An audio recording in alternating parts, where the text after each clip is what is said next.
comes the Shenzhou-18 flight crew. Flight commander Ye Guangfu standing in the middle with flight crew Cong and Li Guangsu. And you can hear the loud cheer from the crowd. I mean, there's no red carpet here, but this certainly feels like a red carpet event. Lots of excitement here. The vibe is electric. I mean, this is a shared experience that we're all enjoying right now as people across China and the world are watching this together, and that's wonderful.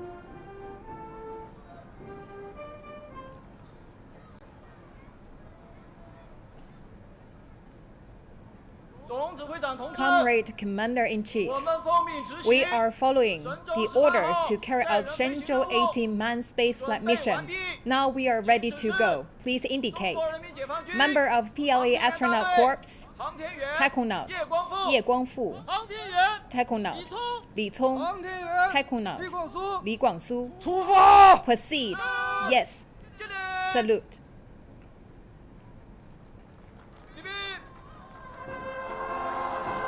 After declaring their mission and given a go-ahead by the chief commander, the three astronauts are waving to the crowds. They're going to pose for the camera for a bit before taking off.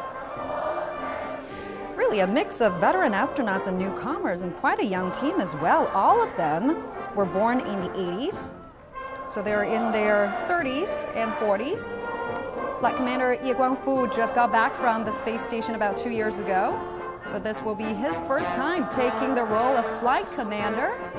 He's shouldering more responsibility this time. Was born in 1980. He's from Sichuan province in South China. Well, he had trained for 11 years before making that first trip to space in 2022. And flight engineer Li Cong was born in 1989. He is from Hebei province, used to be a fighter jet pilot, and became a taikonaut in 2020. Guess what? He once said in an interview he wanted to be a singer when he was little, so I bet he can sing really well. Then you've got Li Guangsu. He was born in 1987. He's from Jiangsu province, used to be a pilot from the Air Force as well, and became a taikonaut in 2020, just as Li Cong did. So the two had been training together for quite some time. That's Mr. Yang Liwei, the first astronaut in China has ever been to space. Crowds are cheering for them, wishing for them good luck and a smooth flight. They are waving to the crowd, smiling, big smile on their face, waving confidently. And they're hopping on that minibus, which will take them to the launch pad.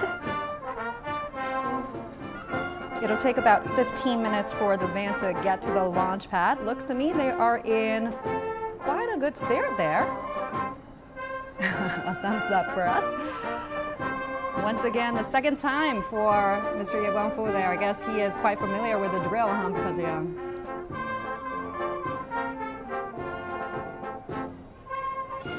The weather seems to be pretty nice. Clear sky, an ideal weather for the launch.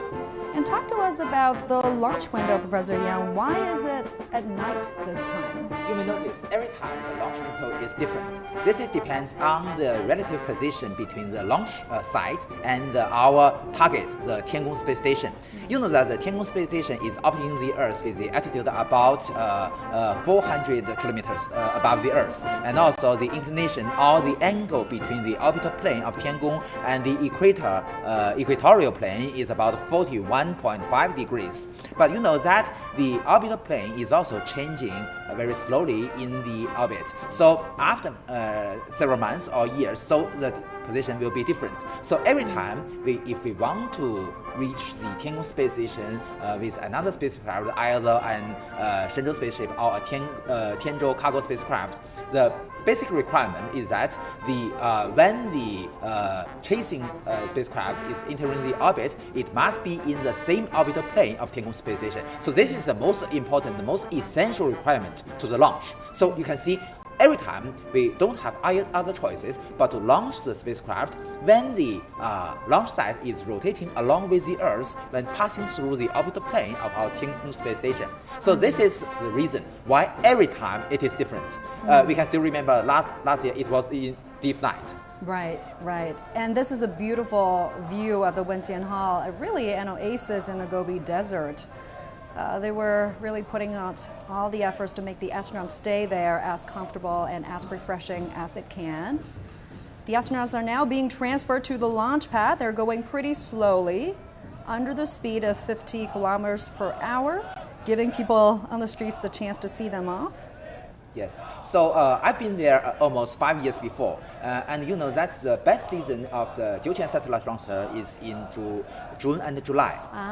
So that's very beautiful. You know, can see the poplar forest. You know, I believe you've also been there before. You know, that's the first time I saw the Milky Way with my naked eyes. Wow. So you can imagine how clear the sky is. But this season, you know that April, usually it is a sandy season. There are strong wind and also there are sometimes sandstorms. And you're looking at a landmark structure. This is called the Space Memorial Tower. It's more than 30 meters tall. The tower is pointing to the sky, symbolizing Chinese people's dream of exploring space. And you can see on the street more people cheering for them. These are the ground staffs, their family members. Students go to school here at the Space City. It's also a good time after school, right? So the students, they actually all the students you can can go hear there. the cheers from the students. They're in their school uniform. And it's that there are thousands of people there to see the astronauts off. They also include representatives from different organizations. There's only about 7 to 8 kilometers from the Wentian Hall to the launch tower. It's not that far. Because they're going at a relatively slower speed, the whole trip is going to take 15 minutes or so.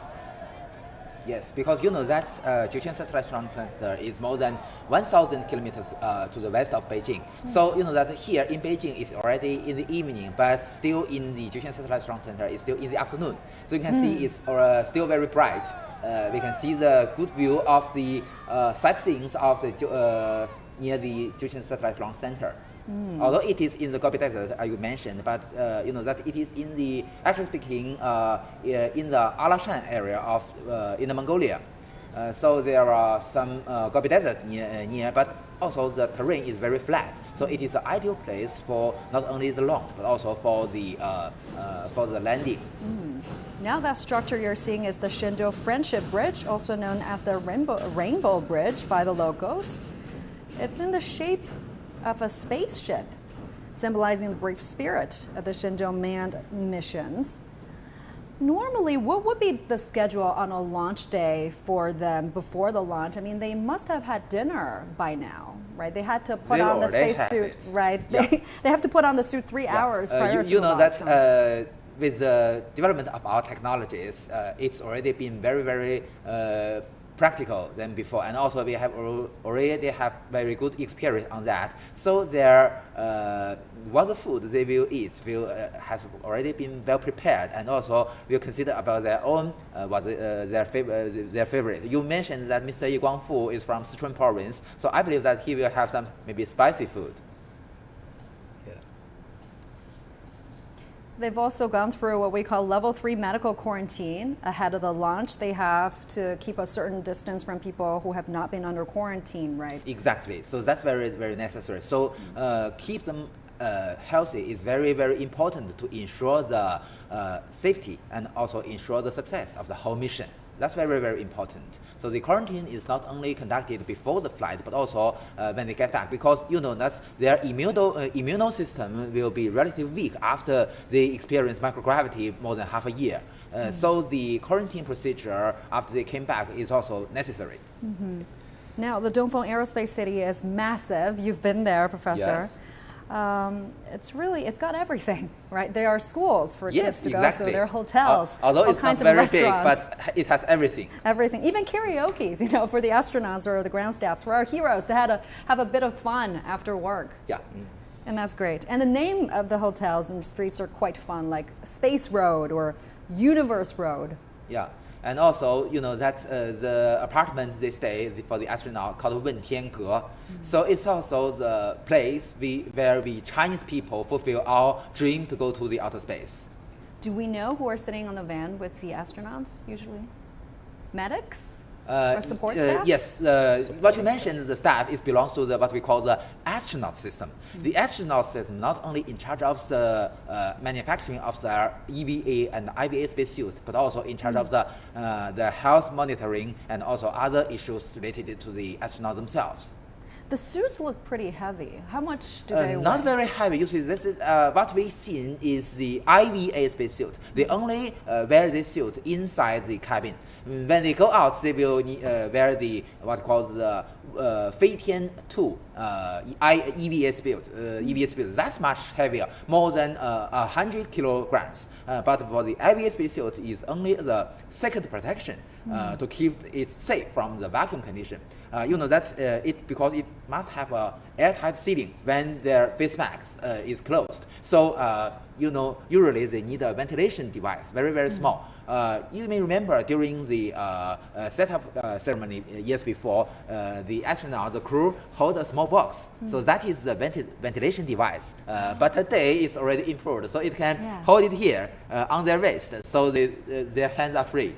Yeah, they no longer need to carry that portable air conditioning ventilator. It's a portable device with batteries and ventilation fans, but today they don't need to hold it by their hands. That's a very nice improvement. And what do we know about the makeup of the crew? I mean, they make a great combination, right? Do we know what kind of assignments will be assigned to them respectively? Yes, we do have some very reasonable consideration about it. You know, this time we have the same configuration like the Shenzhou-17 crew. The commander is a veteran from the second batch of our astronauts and who already have the experience in our Tiangong space station, and two newcomers from the third batch of our astronauts.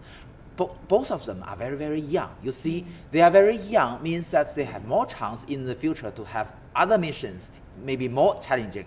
And because they've already have the experience in outer space for half a year today, so they are well trained and qualified for the future challenging missions. So this is the reason. And I believe after this Shenzhou-18 mission, the two newcomers will also become veterans, and they probably can also be chosen as a commander in the future missions. Do we know about their personalities? I mean, who's the one that likes to crack a few jokes? Who is the serious one?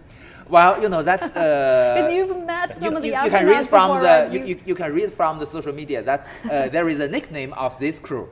It is called a smooth crew, because you know that they cooperate so great, you know that even with a very single gesture, the crew member can understand what the other one means. So you can see how perfect it works together. And also, you know that Mr. Ye Guangfu has, or as you introduced, he is a previous crew member of the Shenzhou-18 mission. And during, you know that Shenzhou-18 mission, actually speaking, is until now is the most difficult mission for the China's astronaut. You know that it is the first time the Chinese astronauts stay in outer space for half a year. But you know that the difference is today our Tiangong space station have 3 modules. The inner volume is more than 100 cubic meters, very big. But you know that during the Shenzhou-18 mission, they only have 1 module, the Tianhe-1 Cong module, and they need to stay there for half a year, the first time. So it's really tough for them. We can already see the launch tower from afar. Let's also take a look at the features of the rocket. The Long March 2F Y-18 manned carrier rocket is taking the Shenzhou-18 crew to space. A veteran rocket developer tells CGTN Sun Ye what makes this model and China's famous Long March rocket family so reliable. Here at the Jiuquan Satellite Launch Center, there are all kinds of rockets and all kinds of rocket launches. There are Long March 4Cs, Long March 2Cs, Long March 2Ds, and many more. In fact, in the 5 years between 2018 and 2023, there are over 100 rocket launches in this Satellite Launch Center alone. But whenever the Long March 2F manned carrier rocket rolls out, it is always a true phenomenon. Even here. 每一发任务都参与。 Liu Hailong, who has worked on the model for over 10 years, says the most important quality of Long March 2F rockets is this: they are the safest and extremely reliable. 可以说，什么叫做任何问题都能解决？就是我们 We have every scenario sorted out. This model is designed and developed to meet all the needs of the carry-ons. We have plans for every hypothetical scenario of things going wrong. Taikonauts will be safe whatever happens. No problem can occur.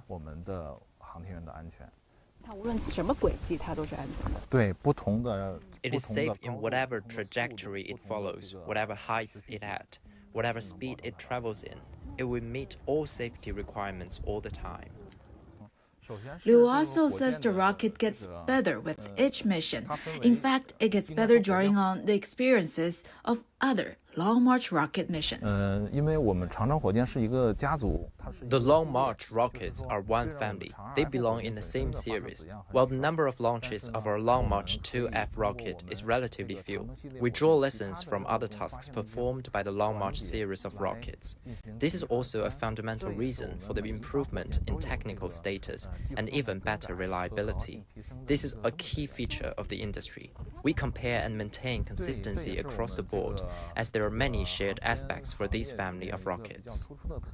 It's not just here at the Jiuquan Satellite Launch Center. Across China's several launch centers, we get the feeling that the space development is picking up speed fast. This year in 2024, China is planning around 100 rocket launches in total. That's including new models like Long March 6C and Long March 12. And later this year, there's another Long March 2F manned carrier rocket that will launch from here, the Jiuquan Satellite Launch Center. 孙烨 CCTV 酒泉甘肃 Province. As you can see in that live picture, the Shenzhou-18 crew is being transported to the launch pad. They're getting really close. And talk to us more about the rocket, Professor Sui. So the chief designer of the Long March 2F rocket actually went to the same university as you did, right? You guys all went to Tsinghua University, and you've actually met him before. Talk to us about it. I actually met her, I think, when she go back on campus to give talks to introduce her work. Yeah, the reporters introduced quite a few different rockets, but still the Long March 2F is the most stable and is the very good one. So we choose that for the main spaceship. Those events, yeah. So over the years, I think it's about 25 years of the development and the use of this Long March 2F rocket. During the years, the system is actually keep improving. You know that for spaceships, for rockets, we're not gonna make, say, very tremendous new designs from time to time. We're gonna have incremental, step-by-step improvements of the system. Yeah, so over the years, we see the engines keep improving, the structure, reliability, and the materials keep improving, the electronics getting better and better, and also in recent year, the level of autonomy or intelligent control is increasing also pretty fast. Yeah. So yeah, over the years, a number of upgrades has been made to the rocket, right, to improve its reliability and safety of a launch. And in fact, this rocket has never failed a crewed mission before. The escape tower has never been used, and that's a really good tracking record, isn't it, Professor? Exactly. You see, Qiu Yan, you know that the Long March 2F is what we call a 2.5-stage rocket. So it is a mid-sized rocket with the core stage have a diameter of 3.35 meters, which was widely used by the Long March 2, Long March 3, and the Long March 4 series in China. And you know that's the it also has 4 boosters, each with a diameter of 2.25 meters. So this is you can see the crew has arrived at the launch pad, waving to cameras. They will be going into that elevator that's going to take them to the 9th floor at the launch tower. The launch tower hasn't fully opened, so you cannot see the rockets just yet. But later, as we get close to the launch, the retractable platforms will open up, revealing the rocket. So together with them, you will see the ground team from 2 systems mainly. One from the what we already discussed, the astronaut system, who are in charge of carrying the health conditions of the astronauts, maintenance of the IVA spacesuits, and also we have the team from the spaceship system. So they will help the astronauts to configure the status of the spacecraft and also check if everything is okay. Yeah, and the launch tower is made of steel to withstand extreme forces during a rocket launch, so it's said to be extremely stable. The astronauts are in an explosion-proof elevator as well. And you can see the white tube, right? That's an escape tube, isn't it? Emergency escape tube. Yes, exactly. Not only the astronauts, but also, that the ground staff, if anything wrong happens, that at this moment, it's already begin, I believe that maybe completes the fueling procedure. It's full of propellant, so very, very dangerous. And also, that's what you mentioned, the escape tower is actually is a solid rocket motor. So also full of explosives. So if anything wrong happened, the ground staff and the astronaut can escape from the from this tube and go very, very fast descent to a closed place, which keeps them safe. Yeah, we're about 2.5 hours from liftoff. We can see some ground staffs are still working at the tower. What are some of the major tasks that are being conducted now at the launch tower? Yeah, part of the team from the rocket system. So that they still have a lot of work to ensure not only the safety and also the normal condition of the rocket itself, but also that some of the ground staff belongs to the launch site system.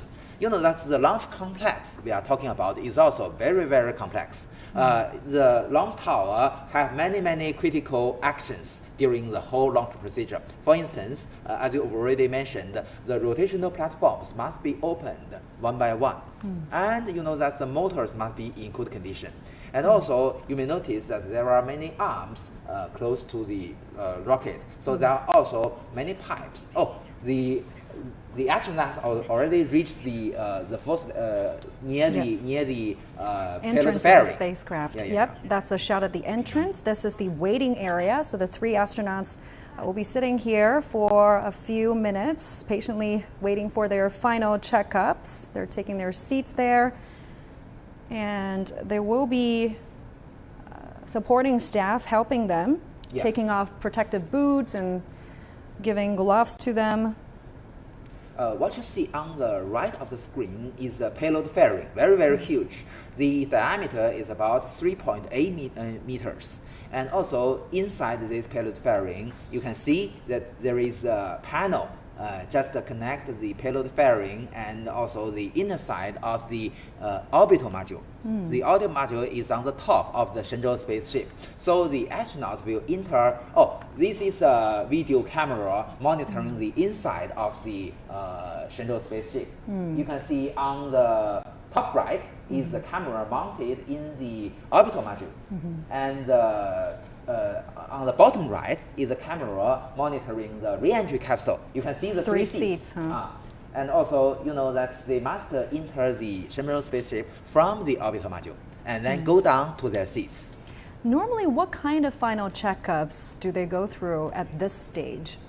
As I mentioned, there are teams from 2 systems. One is from the astronaut system. As you already said, that that the astronaut system are in charge of the IVA spacesuit. So they will help the astronaut to ensure that the status of the IVA spacesuit is okay. And also, as you mentioned, they will take off their boots. And also, when go inside the Shenzhou spaceship, the team from the Shenzhou spacecraft system will help the astronauts. That at this moment, maybe there are still the ground staff from the Shenzhou spaceship system.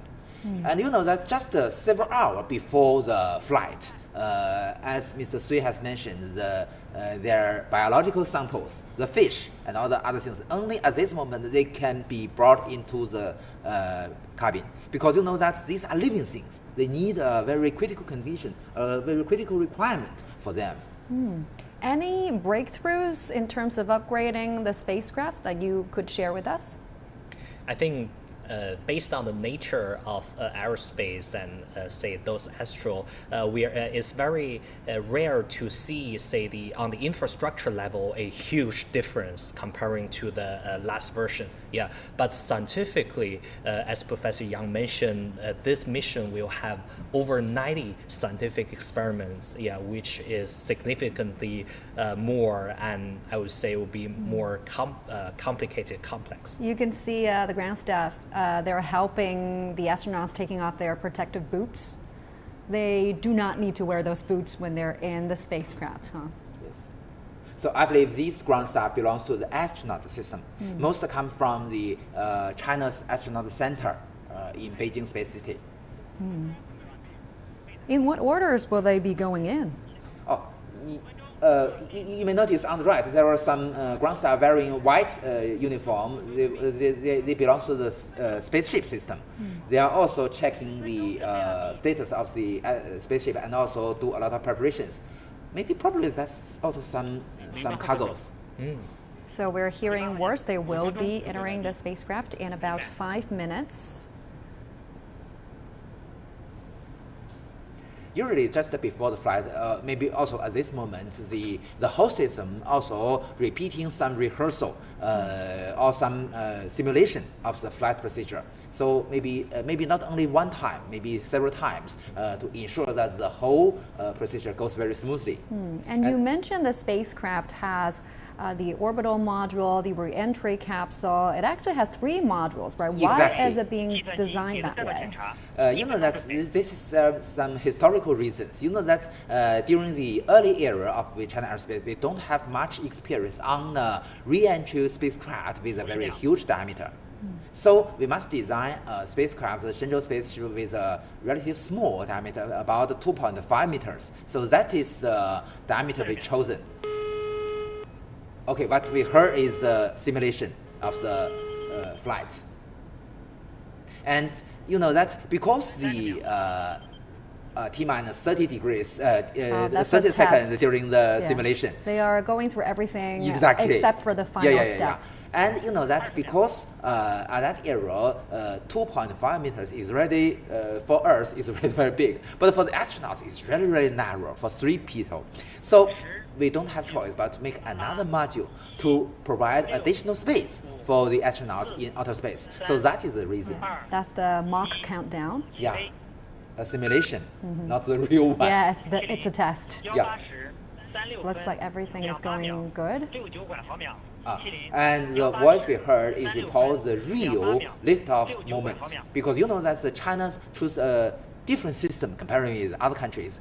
The time 0 in other countries with the moment of liftoff, but in China, 0 means ignition, so it's different. So that is the reason every time after the liftoff, so you may hear this voice to report the real liftoff time. And I guess that'll be a very exciting moment for the 2 new astronauts that'll be soon board the spacecraft for their mission. What kind of trainings do these astronauts go through, Professor Sui? Do we know?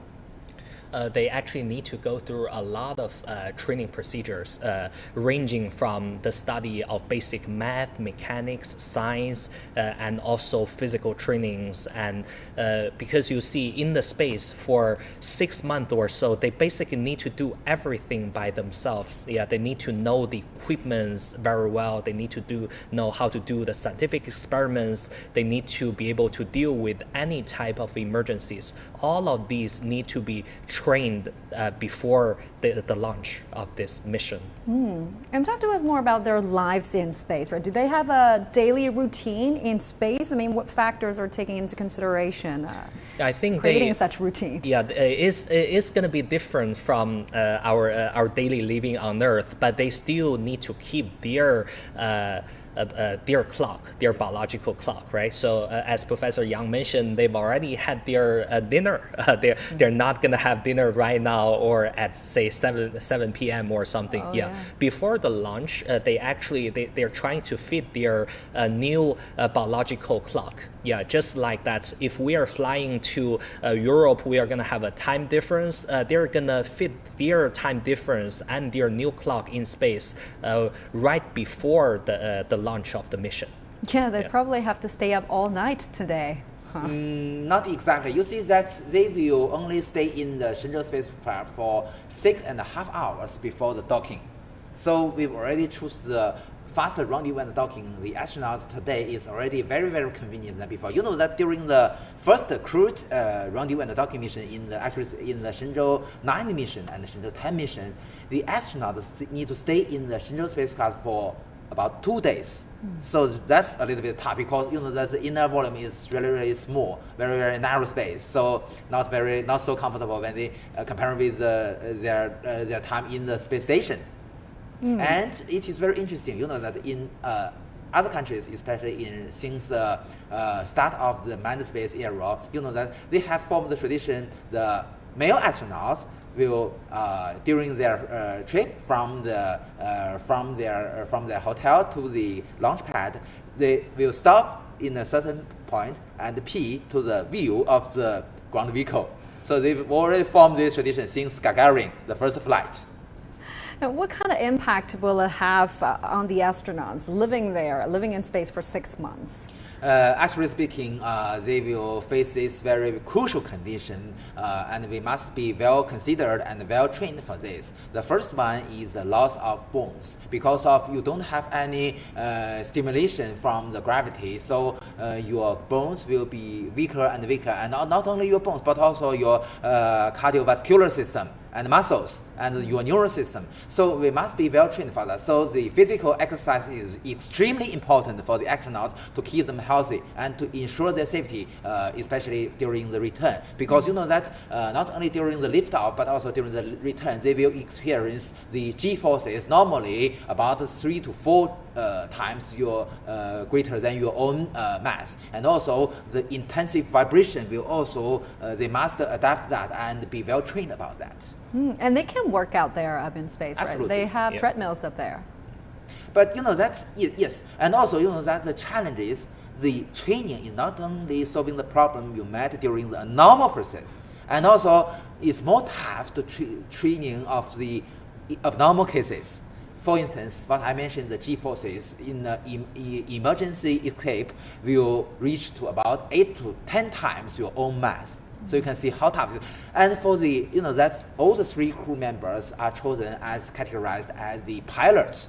For the pilots, not only you must be normal during this 8 to 10 G, but also they must have the capability to do any operations at these circumstances. So that's a real, very tough, challenging training for them. Moreover, you see, they can survive at least for 2 days in a very, very unfriendly environment. For instance, they were trained in the Badan-Jilin desert for 2 days. Every member, no exception, can survive. They only have very limited supplies. So this training are also very necessary. And what else has been done on the front of health management for the crew? Yeah, they actually need to go through, as we mentioned, their quarantine is actually trying to keep them healthy before the launch. And before that, they actually have good diet, good healthy training, and sports training, and a lot of different, say, medication observations, monitoring, making sure that they are healthy. Yeah, because when they are in the space, they can only have telemedicine with our medical doctors on Earth, right? So a lot of treatments will not be available in the space. So they do have medical support when they're up there. Yes, not only during their flight in the orbit, but also before and after the flight. So the medical team is a very big team, not only monitoring their biological parameters, but also doing a lot of things, such as, for instance, design such as you mentioned, the diet and also their daily schedule. Usually, you know that. Just when the time is close to their return, they will increase their exercise every day. Because you know that after half the year in orbit, even if you already have so much exercise, and even if you will have a very good nutrition, but still you need to enhance your bones, your strength, your muscles during the return procedure, because you must face not only the normal return, also the G forces will be 3 to 4 G. But in abnormal cases, it will be very, very tough for them. And my friends, Miss Yi Yan from Korea, also Oh, there you have this. it. I think this is one of the astronauts. I think this is Li Guangsu standing up. Li Guangsu. Li Guangsu, Li Guangsu. 03. 03. 03, the code That's is his 03. code He number. will enter first, because the commander needs to sit in the middle, so he must be the last one. So Li Guangsu is sliding in to this is the orbital module, and then he will descend to the re-entry module. You know that every time they have some personal private belongings. Mr. Li Guangsu mentioned that he will borrow some toys of his kid. Oh, that's sweet. Yeah, you can see that the ground staff from It's probably the Shenzhou spaceship system in the orbital module help the astronauts. It's not easy to get in, huh? Yes, exactly. Very, very, you can see very, very narrow space. Now this is a camera in the re-entry capsule. In the middle is the seat of the commander. So he will go first, reach this, we usually call this basin. In the each basin is designed according to their Body shape? personal body shape. Yes, exactly. It's not that easy to walk in that space So suit. Mr. Li Guangsu will sit in the basin close to the camera on the left. Yeah. After him, next up is Mr. Mr. Li Cong. Yes. Well, Ye Guangfu waits for his turn. You know that Mr. Li Cong has 景山报告。我是北京景山请讲。景山天路长江7号3小时准备完毕。景山报告完毕。北京明白。 T-minus 3 hours. They've checking done all the has already been necessary ready. checkups. You know, Mr. Li Cong is what we call the 02. 02 has a very important task. What is it? Yeah. During the landing, he is in charge of the button to cut off the parachute. Okay. Yeah. That is a very important task. Very, very important. You know, during the history, we only have a perfect landing vertically during the Shenzhou-6 mission and the Shenzhou-13 mission. Only in these two missions, the Shenzhou re-entry capsule stand there vertically. So the other ones, they landed on the side? Yeah, they lie down. Rotations.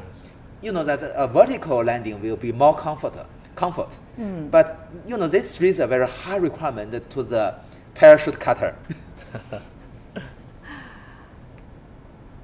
There's a yellow bag there with some manuals and necessary checkup stuffs in there. Yeah, and Mr. Li Cong is the youngest guy in this crew, only 35 years old. Okay, Now commander. the flight commander, Ye Guangfu.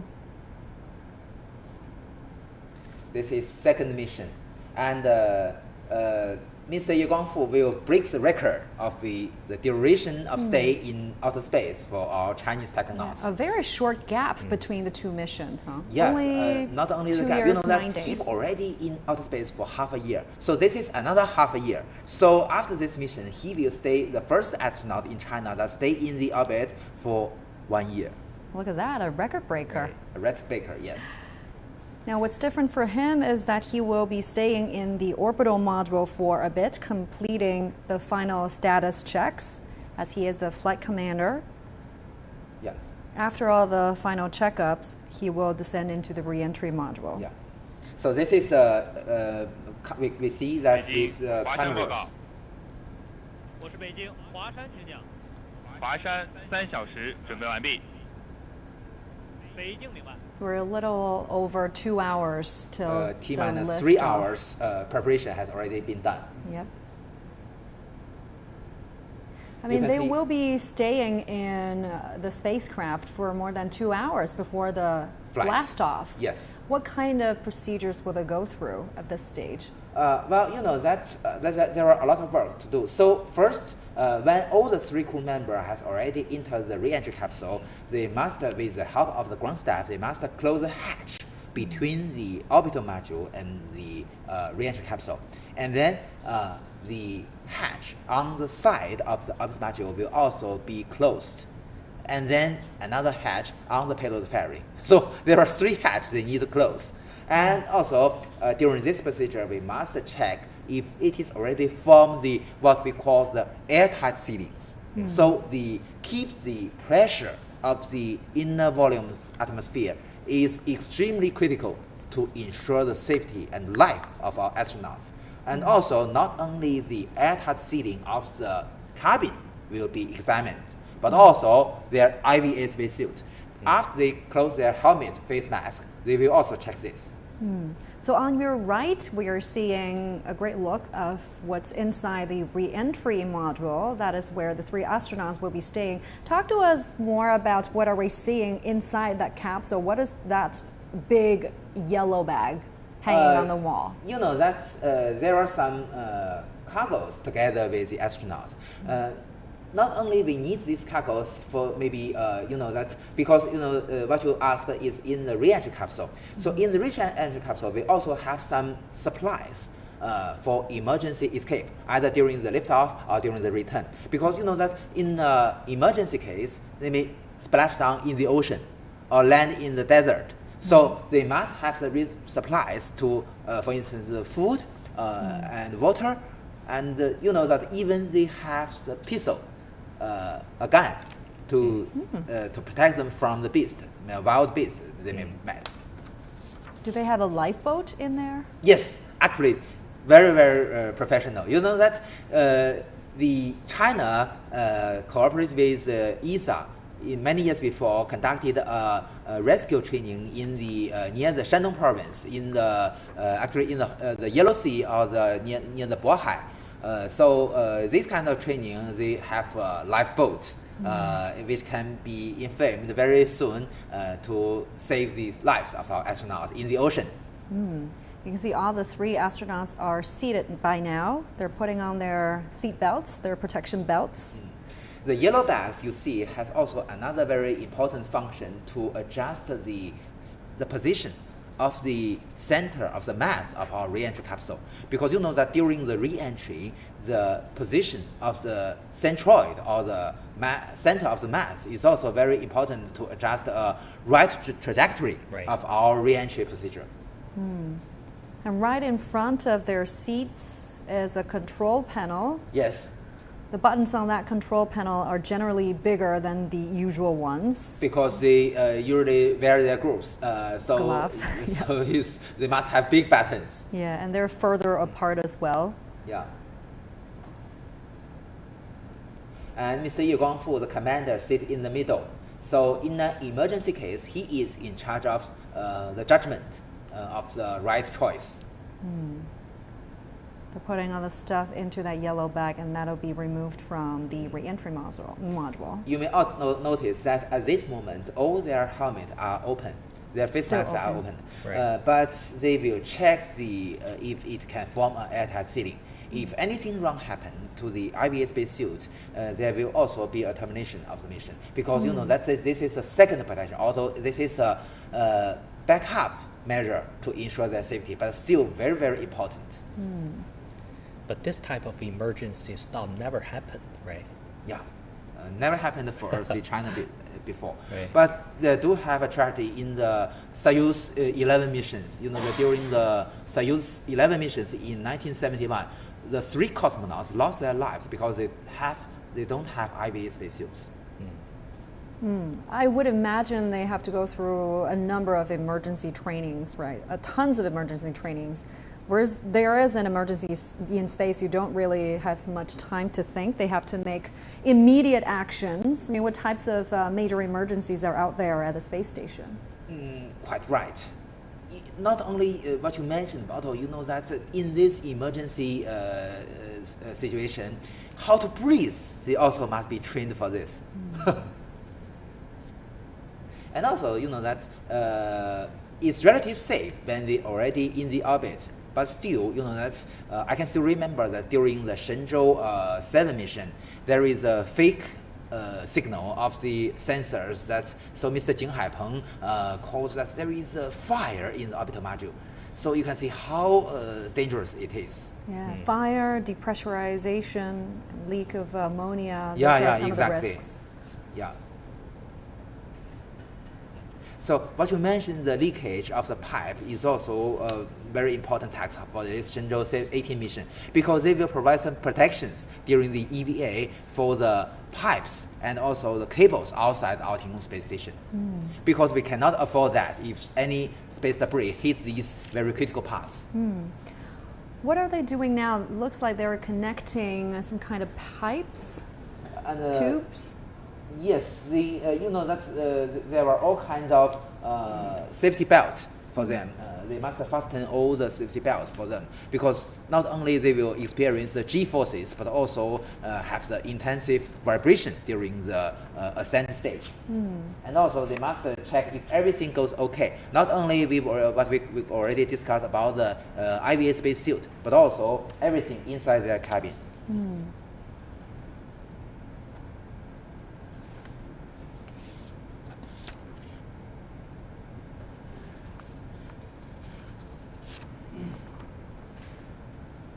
You can see there are all kinds of instruments around them. We just heard the voice that the ground team is checking the theoretical trajectory of the rocket. So it is normal. 计算机理论弹道检查正常，3小时准备完毕。渭南。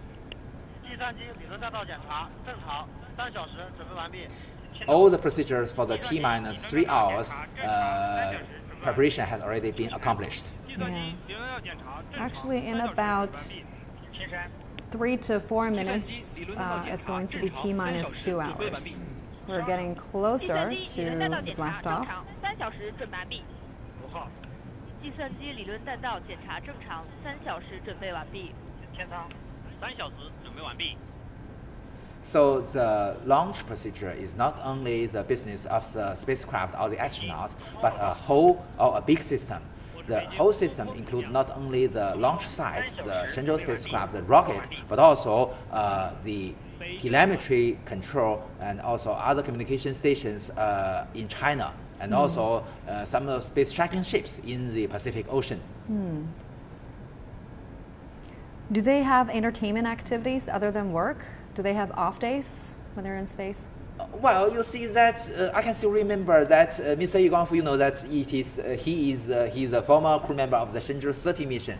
I can still remember that during the just several hours before the Shenzhou-18 mission, Yaping, who is also the crew member of the Shenzhou-18 mission, just posted in the WeChat moment.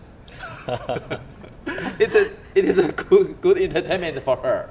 Oh, yeah. But this also shows that she's full of confidence. Even at this moment, she can post the WeChat moment. Oh yeah. Yeah. Oh, look at that long stick Ye Guangfu is using. So that's because you know that will be fastened the seat belt in the basin, and if they want to push the buttons, they need use this one. What kind of food will they have up there? Do they get to choose their own meal plans? They also have food inside this 3-inch capsule, but they don't have the heaters to eat the hot food at this stage, because that's the what we call a kitchen is in the orbital module. So only when they already come into the orbit and open the hatch between the orbital module and the re-entry capsule, at this moment they can have some hot food. And I suppose they cannot take showers when they're up there, huh? Not only during this flight in the Shenzhou spaceship, but also no chance in the space station. They will wipe their skin. Sponge bath. Yeah, exactly. Professor Ni earlier mentioned that how will they be, having haircuts? Right. They will help each other. Each was trained for this. So they do a lot of training. Yeah, you can see stuff. all kinds of training for their daily life, for very professional missions, right? To just daily life tasks. Yeah, daily life tasks could be very different in space in those microgravity conditions, right? And if you are not well trained, some very regular behaviors on Earth with regular gravity might be very dangerous in space, actually. Yeah. And Professor Nie, you actually work in the field of AI and brain-computer interface. You mentioned some of the experiments that they are bringing to space include experiments on brain-computer interface. Right, because they're going to do all kinds of studies, frontier research in the space station.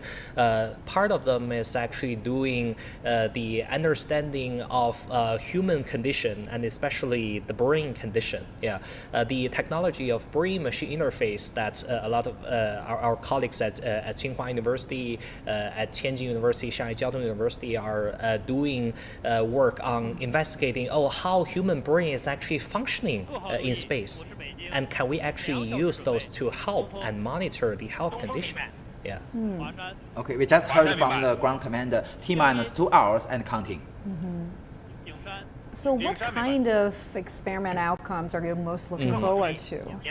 I'm actually looking forward to the new animal experiments, like the zebrafish experiment I've just explained, and also some stem cell experiments of plants, because that'll lead to new understanding of how are we gonna grow new possible plants on Earth, and also there will be a lot of material science and mechanics and also space health experiments I think in this batch of research. Yeah, we'll see a lot of them. But my personal favorite would be seeing the human-related research on understanding, protecting the astronauts. Right. Yeah. And we're hearing words. Our reporter Sun Ye is following the Shenzhou-18 launch on the ground at the Jiuquan Satellite Launch Center. She is joining us live now. Sun Ye, what do you have for us now?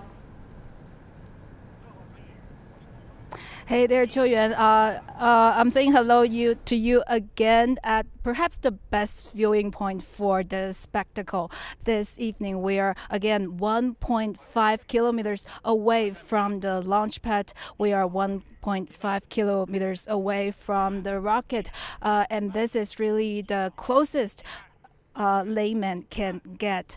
But still, as you see, the rocket is still wrapped in those rotation platforms. It's still protected. As the launch gets even nearer, those rotation platforms will unwrap one by one. Now, as you already know, the Taikonauts, they are getting into the Shenzhou spaceship I think right now. And even if we cannot see the spaceship, we have someone who can tell us all about the Shenzhou spaceship, even with her eyes closed. Now we have Miss Luo Guqing. She's with China Academy of Space Technology, and it's a really rare privilege to have her here while on mission. 谢谢您，罗老师来参加我们这个直播哈。我们现在其实看不到这个神舟飞船，但是应该说航天员已经进去了，他们在飞船里面现在感觉会是什么样？ How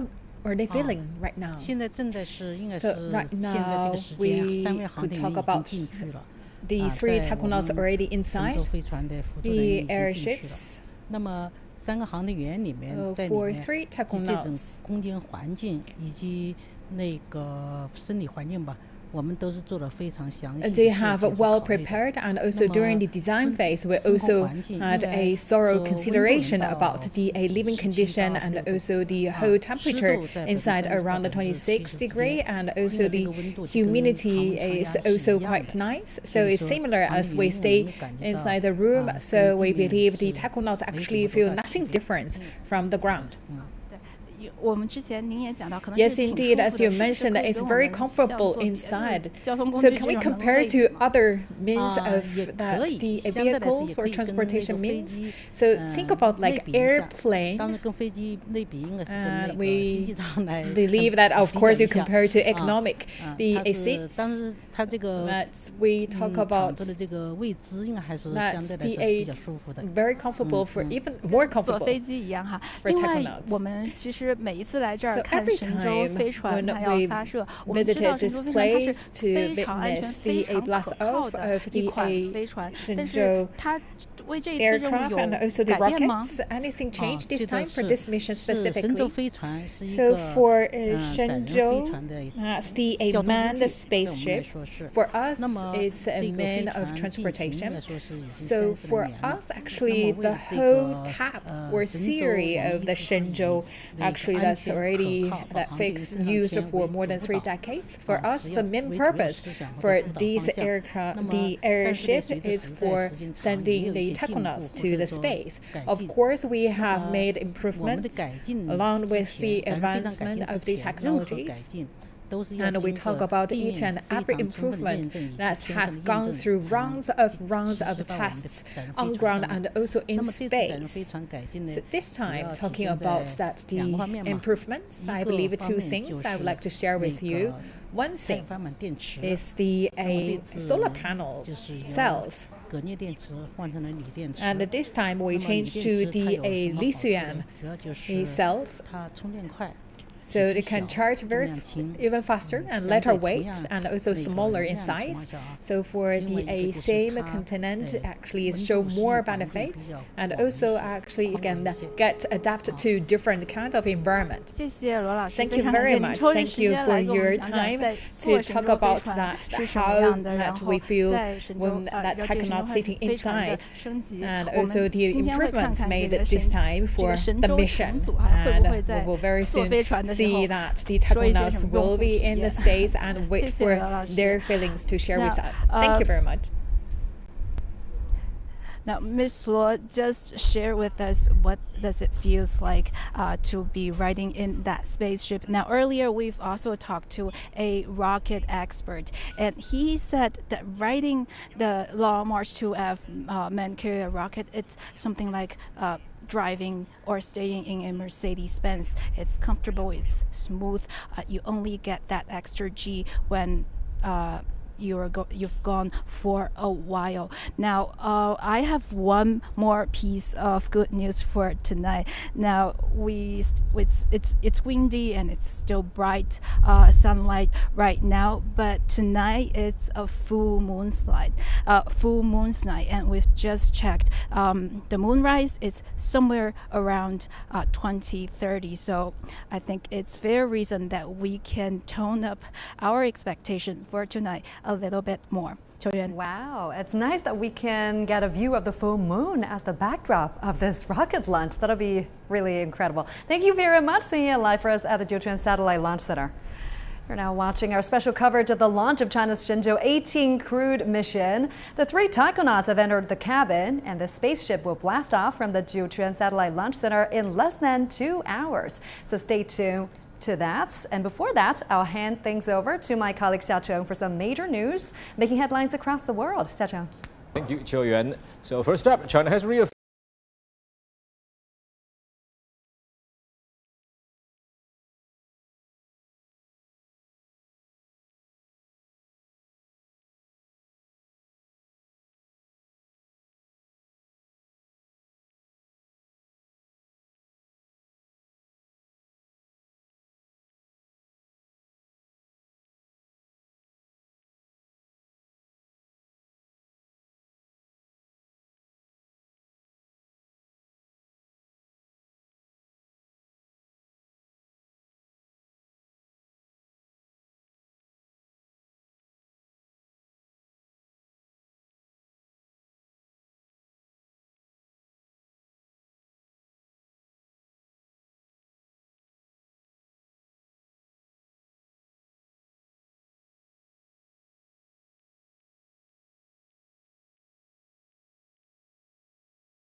号注意，我是景山。景山出轨根数及分离点参数已发出。东风。东风收到。华山。华山收到。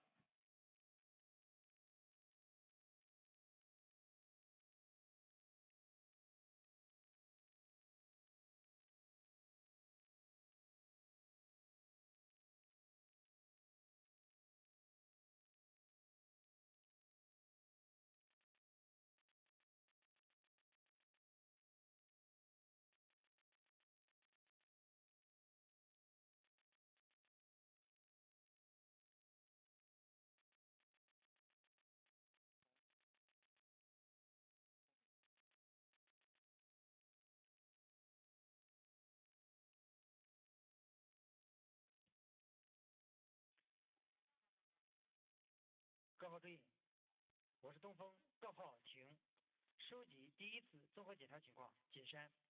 景山明白。华山。华山明白。08号。第一次综合检查正常。太原。第一次综合检查正常。渭南。第一次综合检查正常。青岛。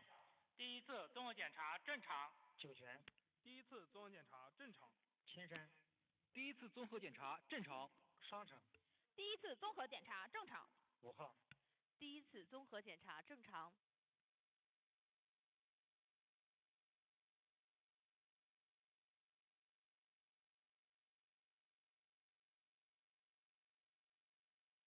东风，我是景山。我是东风，景山请讲。景山、江阴、天路及长江7号第一次综合检查正常。东风明白。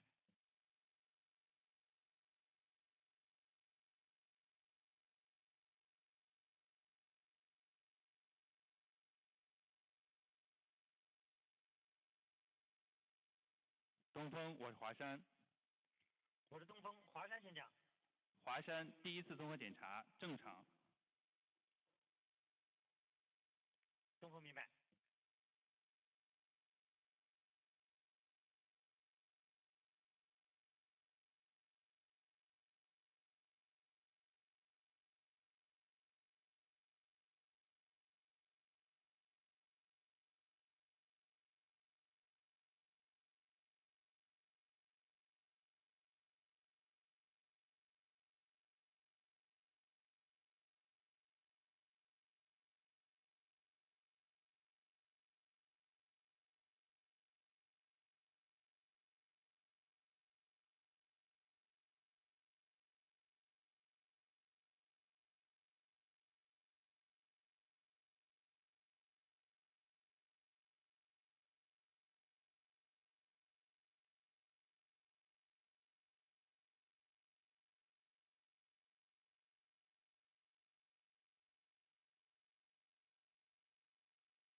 北京东风报告。我是北京东风，请讲。各号注意，我是东风，收集航天员进舱后话音检查准备情况。北京。状态准备完毕。酒泉。状态准备完毕。0号，我是东风。话音检查准备完毕。0号明白。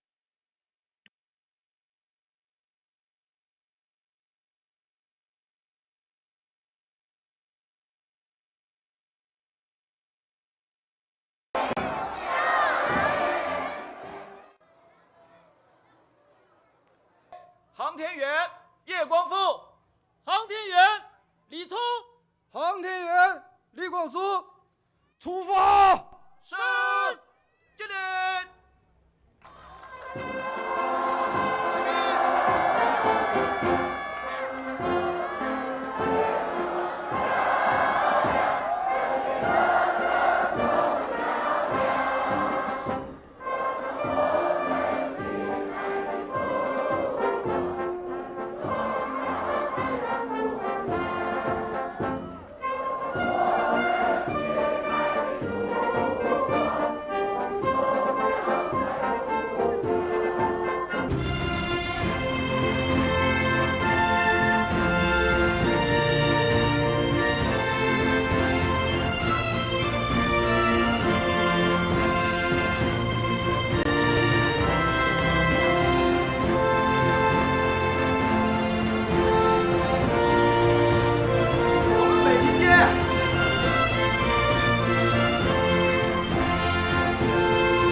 东风，我是0号，航天员进舱后换衣检查正常。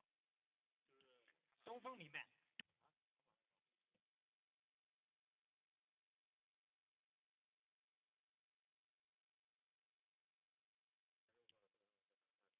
北京东风报告。我是北京东风，请讲。各号注意，我是东风，话音检查正常。北京。北京明白。酒泉明白。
东风，我是景山。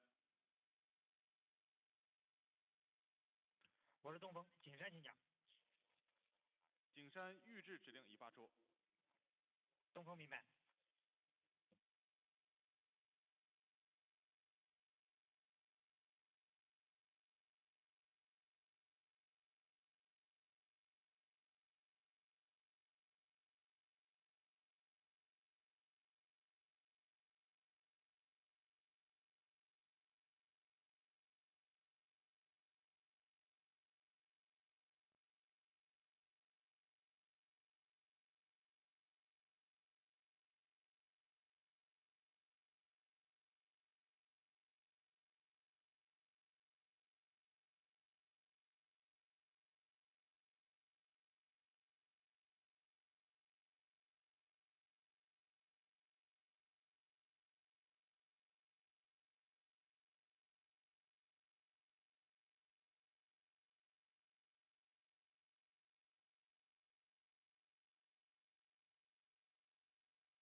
北京景山报告。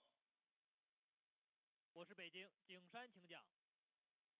景山报告测量船当前海况及2小时准备情况。长江7号海况4级，浪高1.5米，风力2级，能见度15公里。景山、天路、长江7号2小时准备完毕。景山报告完毕。北京明白。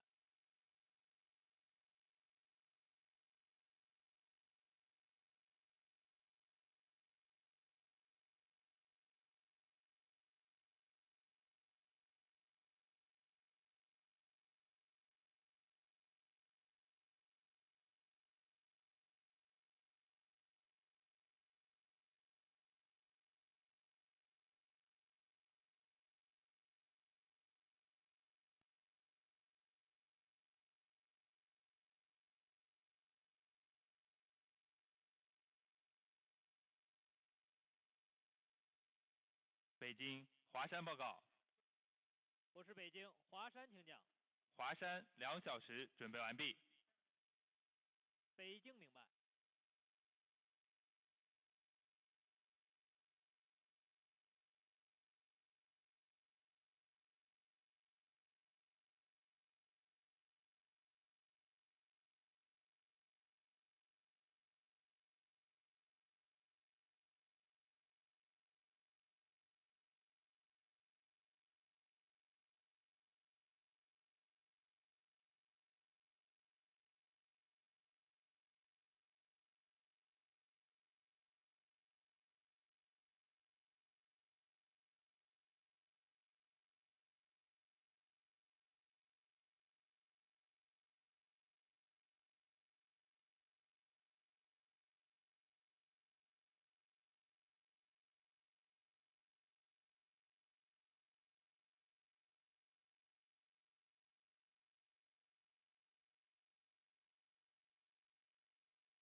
各号注意，收集2小时准备情况。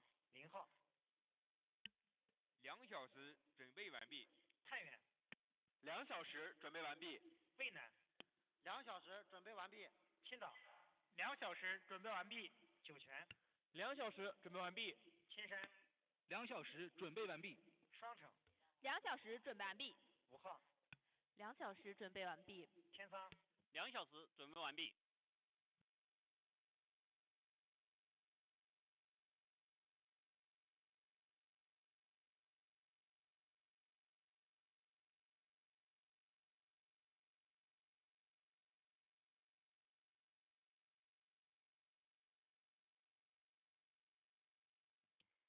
北京东风报告。我是北京东风，请讲。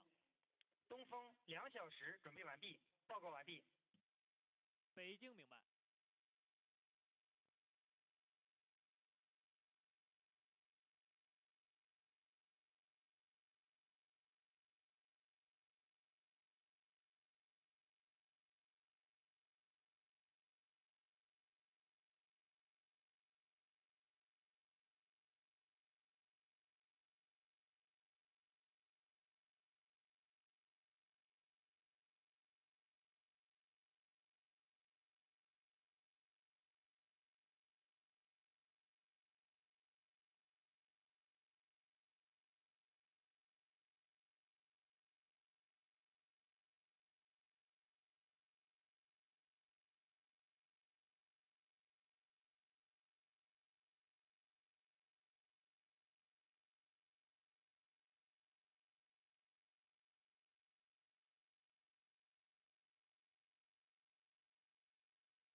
important point for the launch procedure. You see now on the right of the screen is the video camera mounted in the re-entry capsule, and you can see that all the 3 crew members of the Shenzhou-18 have already been ready. That is and now you can see the launch service tower. You may notice that at this moment, got to mention the call out. Yes, it's now and you may officially notice it's less very than 1 interesting. hour to Look, go. The top platform, there are 4 platforms on the launch service tower, but the one on the top has already been rotated, opened. So you may notice that at this moment, the emergency escape tower has opened to the space. So if anything wrong happened, we can use the emergency escape system to save the lives of our astronauts.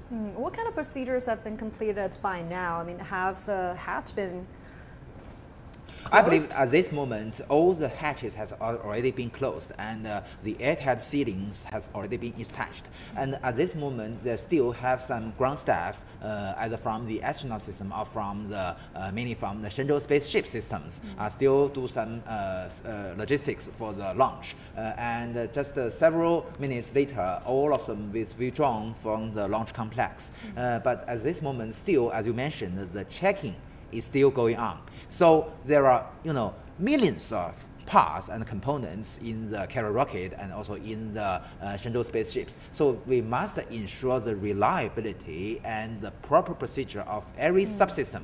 So the checking are very, very necessary for different systems. So this is still going on.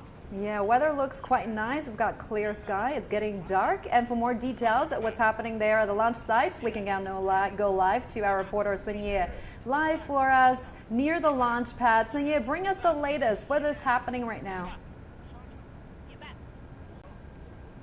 Hey there, Qiuyuan. Hello again from 1.5 kilometers from the launch pad. I have to break a bit of sad news to you. Remember, we were talking about today is a full moon's day, and the moonrise is somewhere near 9 o'clock in the evening. Now we just checked the weather, the clouds. They're kind of too cloudy, so we're not necessarily going to see the moon tonight. But we'll wait. We are still keeping our hopes high. But in the moment since we last talked, we also talked to an expert, and he said the 3 Taikonauts now in the capsule, they're doing just fine. They're monitoring the Shenzhou-18 crew's heart rates, they're breathing, and they're calm, and they are fine. Now the experts say today's Taikonauts, they're essentially responsible and expected to do everything their predecessors have done and more. And this year we really get a sense of what that more really means. Now China Manned Space Agency said yesterday that today's active Taikonauts as well as future Taikonauts, including the 4th generation of Taikonauts that's already been selected. These people, they're not going to only work for China's space station, they're also going to be preparing for China's manned lunar missions. And those manned lunar missions means a whole different set of skills required of Chinese Taikonauts. They're going to be operating a different spaceship, a spaceship for the moon. They're going to do a lot of maneuvers different from what they've been preparing for China Space Station. Also, they are going to be operating lunar rovers for long distance on the moon. So there are a lot of things happening right now as the Shenzhou-18 crew ready for their mission. And these people could also someday make it to the moon. Qiuyuan. Very exciting now. Thank you very much. So you live for us near the launch pad at Jiuquan Satellite Launch Center. We're officially less than 1 hour to go till the liftoff, and to learn more about the spacecraft carrying the Shenzhou-18 mission, reporter Zheng Yibin talked to a senior researcher for the spacecraft system. The Shenzhou-18 is a 3rd manned spacecraft for mission to China Space Station. It has the same design as Shenzhou-16, 17, and the following 19 spacecraft. From the general technical state, there are the orbital module, the re-entry module, and the propellant module. And there are solar panels and the engines. They are consistent with the previous technological designs. The biggest difference this time is upgrade to the spacecraft's battery, replacing the cadmium nickel battery with lighter and smaller lithium one, which has a much longer life. The Shenzhou spacecraft as a manned vehicle requires the highest safety and reliability. The upgrade to the battery has been fully verified in our space station, cargo ships, and other spacecraft. There were also small modifications, like a little more space for space science experiments. And Chen Tongxiang explained how Shenzhou-18's flight will go. It is the 7th manned flight for China's space station. After liftoff from Jiuquan, it will fly for 6.5 hours and make orbital transfer, and then the fast rendezvous and docking with the space station. Shenzhou-18 crew will rotate with Shenzhou-17 crew and stay in the station for 6 months and then return. For this mission, the Shenzhou spacecraft system has been working day and night to make sure the flight goes smoothly. Zheng Yibing, CCTV in Jiuquan Satellite Launch Center. We'll bring you more details and live coverage of the launch later this hour. But before that, I'll hand you over now to my colleague Xia Cheng for some of the top news making headlines around the world. Xia Cheng. Thank you, Qiu Yuan. First up, Chinese President Xi Jinping has called for building world-class military medical universities to serve Chinese troops. He made the remarks during a visit to the Army Medical University in Chongqing, southwest China. He said the university is an important part of the nation's military medical system.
我是东风，各号请收集第二次综合检查情况。景山。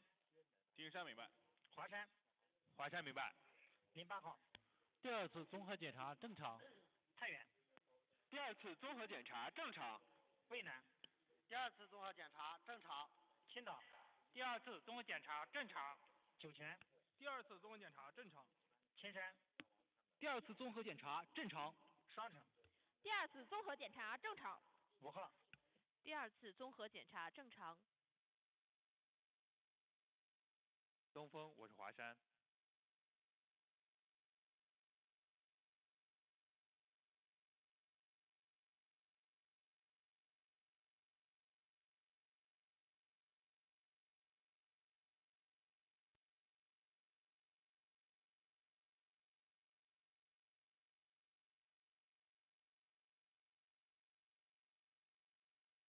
东风，我是景山。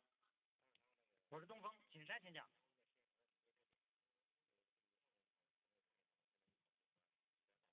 我是东风，景山请讲。景山江阴天路长江7号第二次综合检查正常。东风明白。东风，我是华山。我是东风，华山请讲。华山第二次综合检查正常。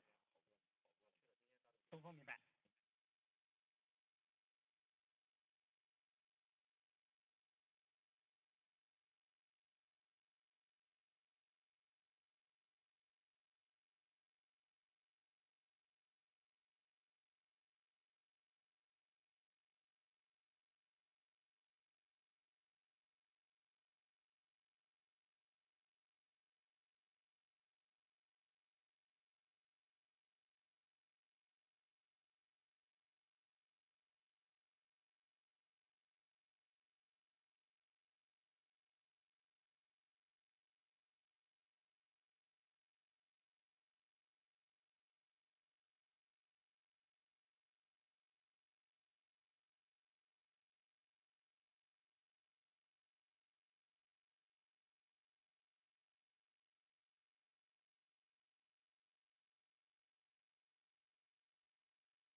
北京景山报告。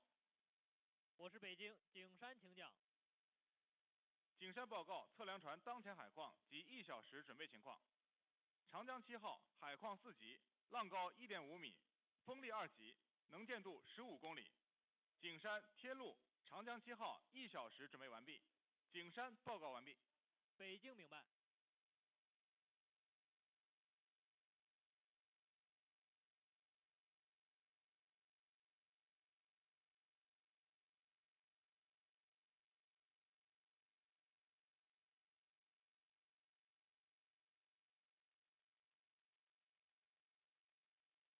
北京华山报告。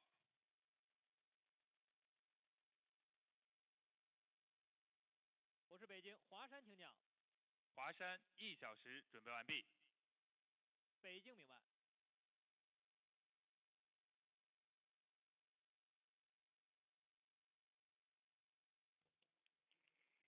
各号注意，收集1小时准备情况。0号。1小时准备完毕。太原。1小时准备完毕。渭南。1小时准备完毕。青岛。1小时准备完毕。酒泉。1小时准备完毕。青山。1小时准备完毕。双城。1小时准备完毕。 5号。1小时准备完毕。天仓。1小时准备完毕。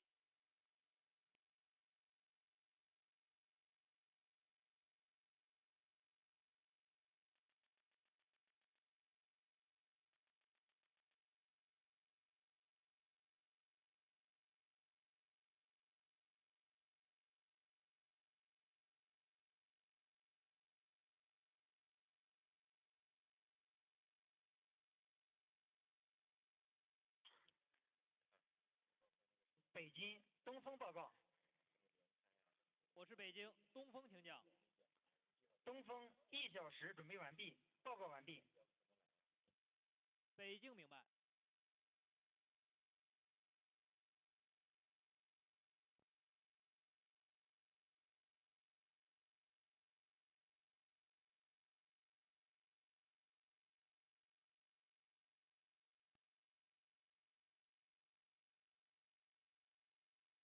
东风，我是北京。东风到。全区各号1小时准备完毕，30分钟准备及后续口令由你下达。东风。东风明白。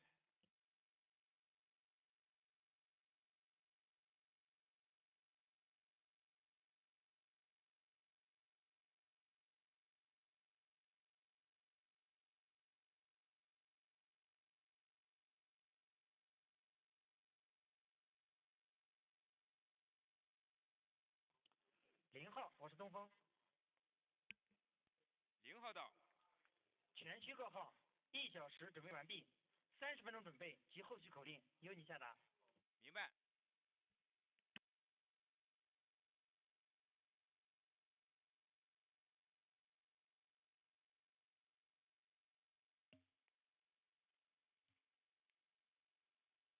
神舟，我是0号。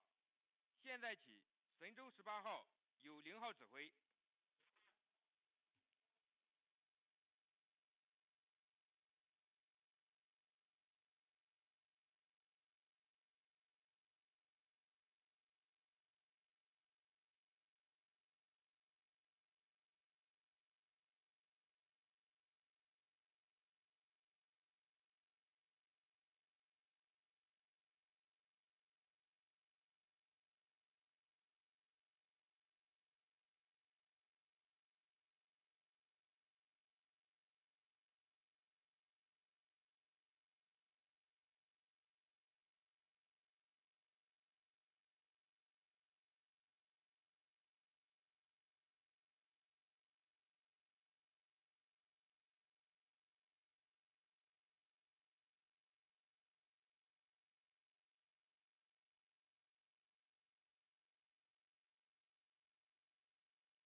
tower has opened.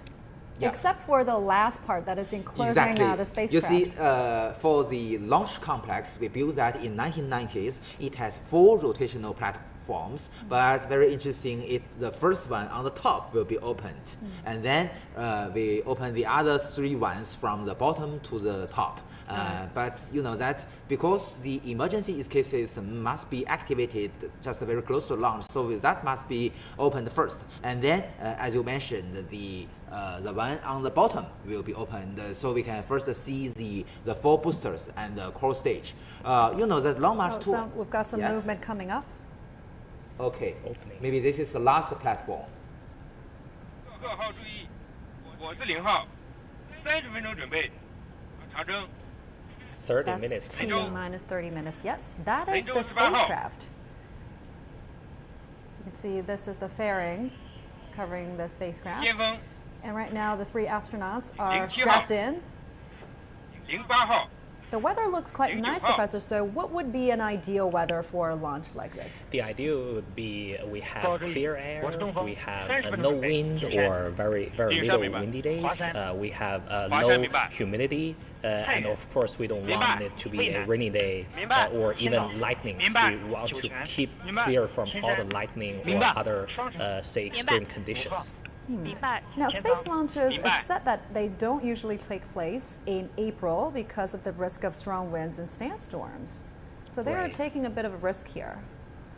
Yeah, I think because of usually in the spring, even we're in Beijing, we feel the weather changing dramatically in April. Yeah, that's pretty much the same in the northern part of China. Yeah, so usually they try to prevent this period, but as Professor Yang mentioned, they have specific reasons for a lot of prerequisites need to meet in order to fit the schedule of the launching. One important factor we must consider is that because in this operation phase of our Tiangong space station, we must have 2 rocket launch in the Jiuquan Satellite Launch Center. The interval is half a year. So maybe one of the season is, for instance, August will be very ideal. But if we launch that Shenzhou spaceship in August, which means that after 6 months, it will be in winter, extremely cold weather. So that will be not very feasible. So the most ideal choice will be one in spring and the other in autumn. So that will be better, not too bad for us. This is a great view of the rocket. You can see the full rocket by now. Is the rocket running on its own? No, at this moment you can see that they're not, although already all the rotational platforms has already leaving the rocket, but you can still see some small arms, mechanical arms connected to the launch vehicle. As I mentioned before, there are a lot of cables, pipes, and other connections to the launch vehicle. So at this moment, still we use the electricity from the ground. So this is to save the energy in the storage batteries inside, either inside the carrier rocket and also inside the spacecraft. So only several minutes before the flight, we change the power supply from the ground electricity power supply to the inner storage batteries. So this is also obviously is a very critical procedure for the launch, but you know that usually nothing serious. But not only this, you know that we choose what we call the hypergolic propulsion system, which use the UDMH or unsymmetrical dimethyl hydrazine and nitrogen tetroxide as the fuel and oxidizer. For both these propellants can work in room temperature, so very convenient for use, but it is toxic and corrosive. So you may notice in the Wenchang spacecraft launch site, we use another choice, use cryogenic propulsion system, which use liquid oxygen and liquid hydrogen. And when will the team be leaving the launch tower? I believe most of the ground staff now at this moment has already left the launch complex, but maybe still remains, because you know that they leave the launch complex with different batches. So some are in charge of certain subsystems. When their task has been accomplished, they will leave. And then maybe some critical systems still need the logistics, so they will leave at the last moment. And the safe zone, maybe 10 minutes or 15 minutes before the flight. The safe zone is at least 1.5 kilometers away, and we are A little more than 25 minutes prior to the launch, the Shenzhou-18 crew is taking a self-sufficient ecosystem with it to the China space station. The experiment they would be working on involved the second most complex vertebrate the space station has ever seen. Sun Ye has this report. 4 zebrafish, 2 females, 2 males, a bunch of hornwort. In a watertight fish tank the size of 2 or 3 water bottles, China space station's first experiment on vertebrates other than human beings looks something like this. The project on aquatic life support system in space is part of the many science studies the Shenzhou-18 mission will undertake. Professor Wang Gaohong, one of the scientists behind this lively experiment, says the aim is to keep the small ecosystem self-sufficient, where the homeward conducts photosynthesis with LED light and let the fish be alive and happy for a month. So happy that they may lay eggs.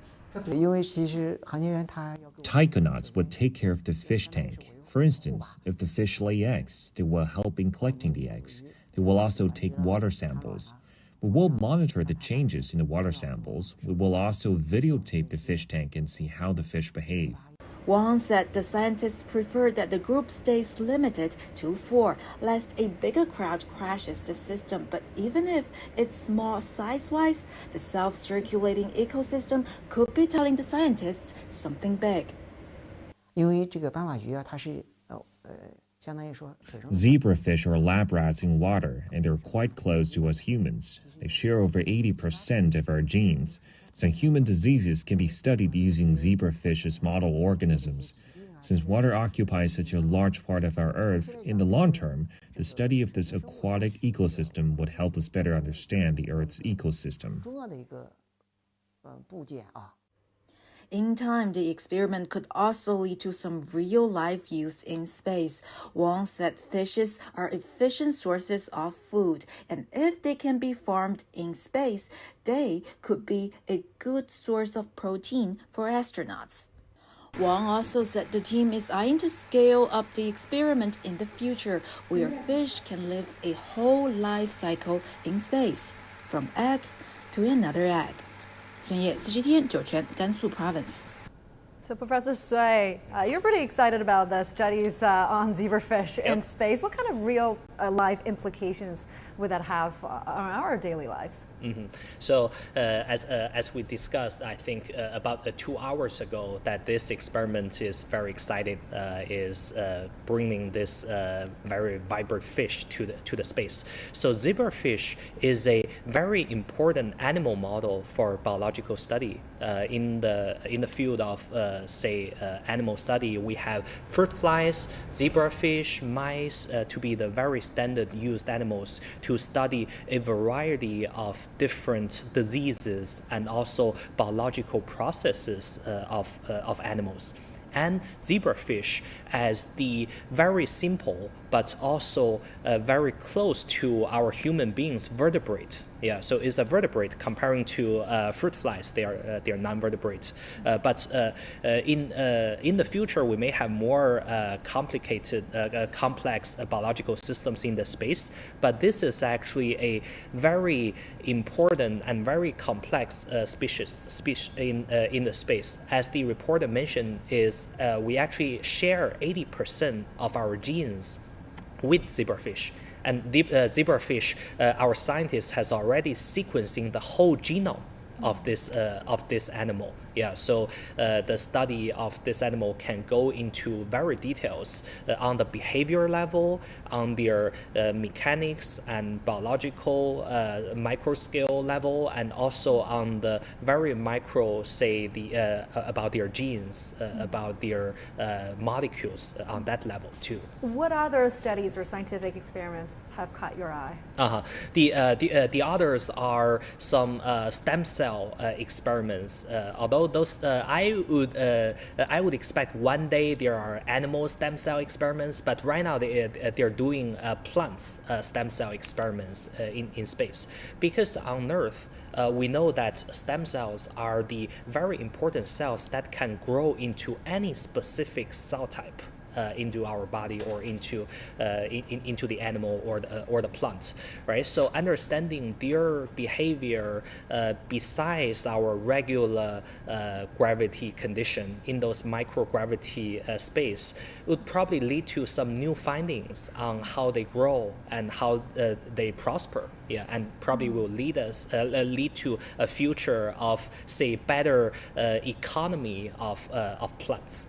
Yeah. Now, other than these scientific experiments, another major task for these crew members are major maintenance upgrades, right? They would use some of the spacewalks to do some maintenance work and make the spacecraft more collision-proof and crash-proof. Talk to us more about that. What kind of risk will the space station face while they're in orbit?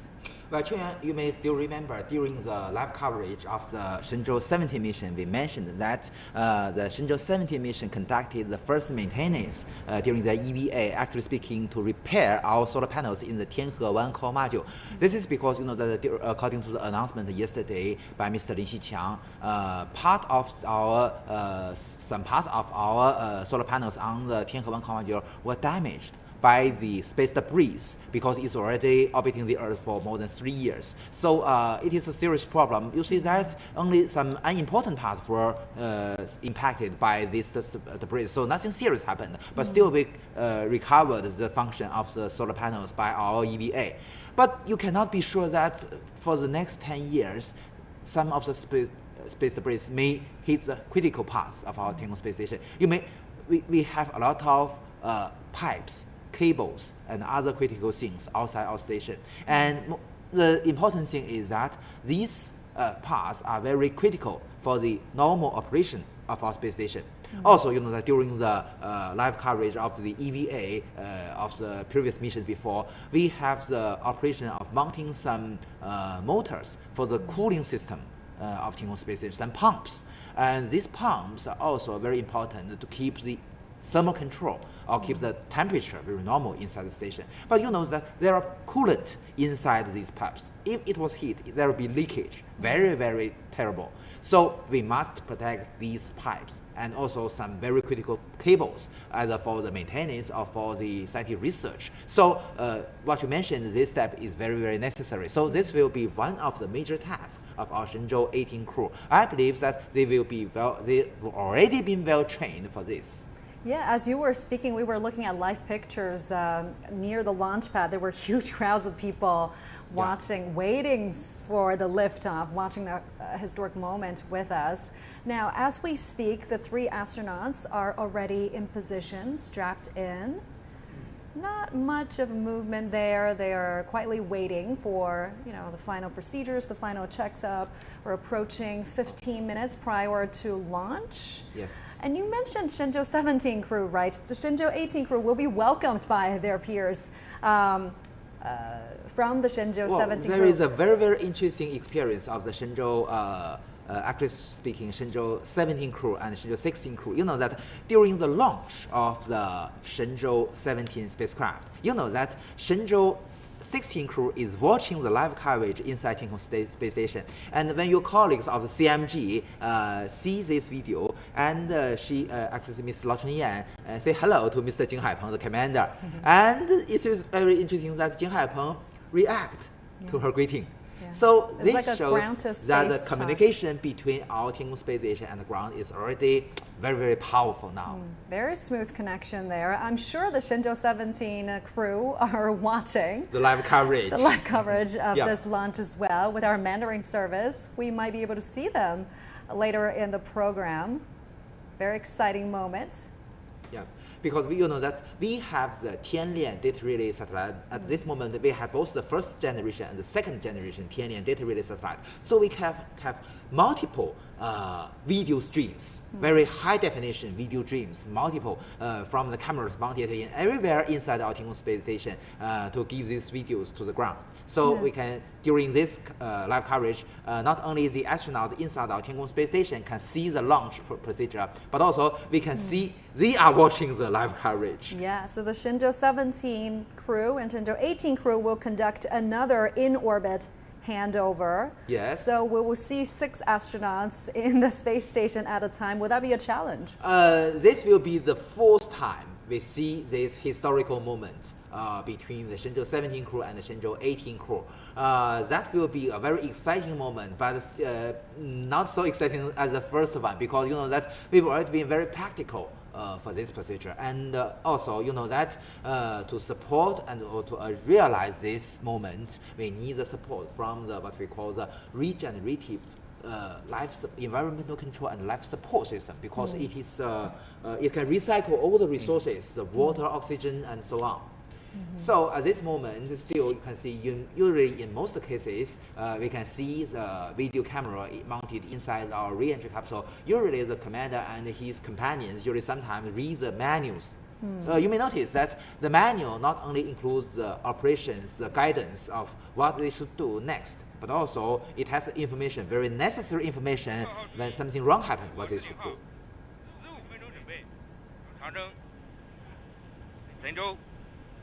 Yeah, that's the call out. T minus 15 minutes.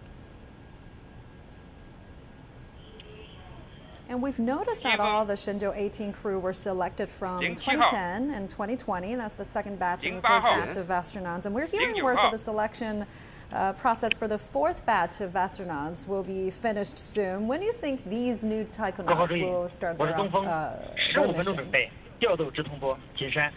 金山明白。华山。华山明白。 You know, that's during the 3rd batch of our astronauts, we already have flight engineers and payload experts. Mr. Gui Haichao from the Beihang University is the first payload expert. So in the future, because our technology becomes more and more practical and the Shenzhou space become more and more comfortable. So I believe professors like Mr. Sui maybe will be more and more of these scientists like him to go to the outer space. Like a payload expert. And according to authorities, it's very likely that these new astronauts could be a part of the moon landing mission in the very near future. Well, according to Mr. Yang Liwei, our first astronaut, he mentioned to the major media of China that all the astronauts chosen for the human missions to the moon will first have their experience inside our Tiangong space station. Right. So this is a necessary requirement raised by ourselves. Yeah. I believe, as I mentioned, their experience in the Tiangong space station for half a year will be very, very helpful for them for the future moon missions, although the procedure is quite different. And there were several candidates from Hong Kong and Macau making it to the final stages of the selection process. So, you know, we could see new astronauts from these regions very soon. Let's get more updates from the launch pad. We can now go live to our reporter, Sun Ye. Sun Ye, great to see you. Also, Huang Yue is joining us from the Beijing Aerospace Control Center. Hey, great to see you too.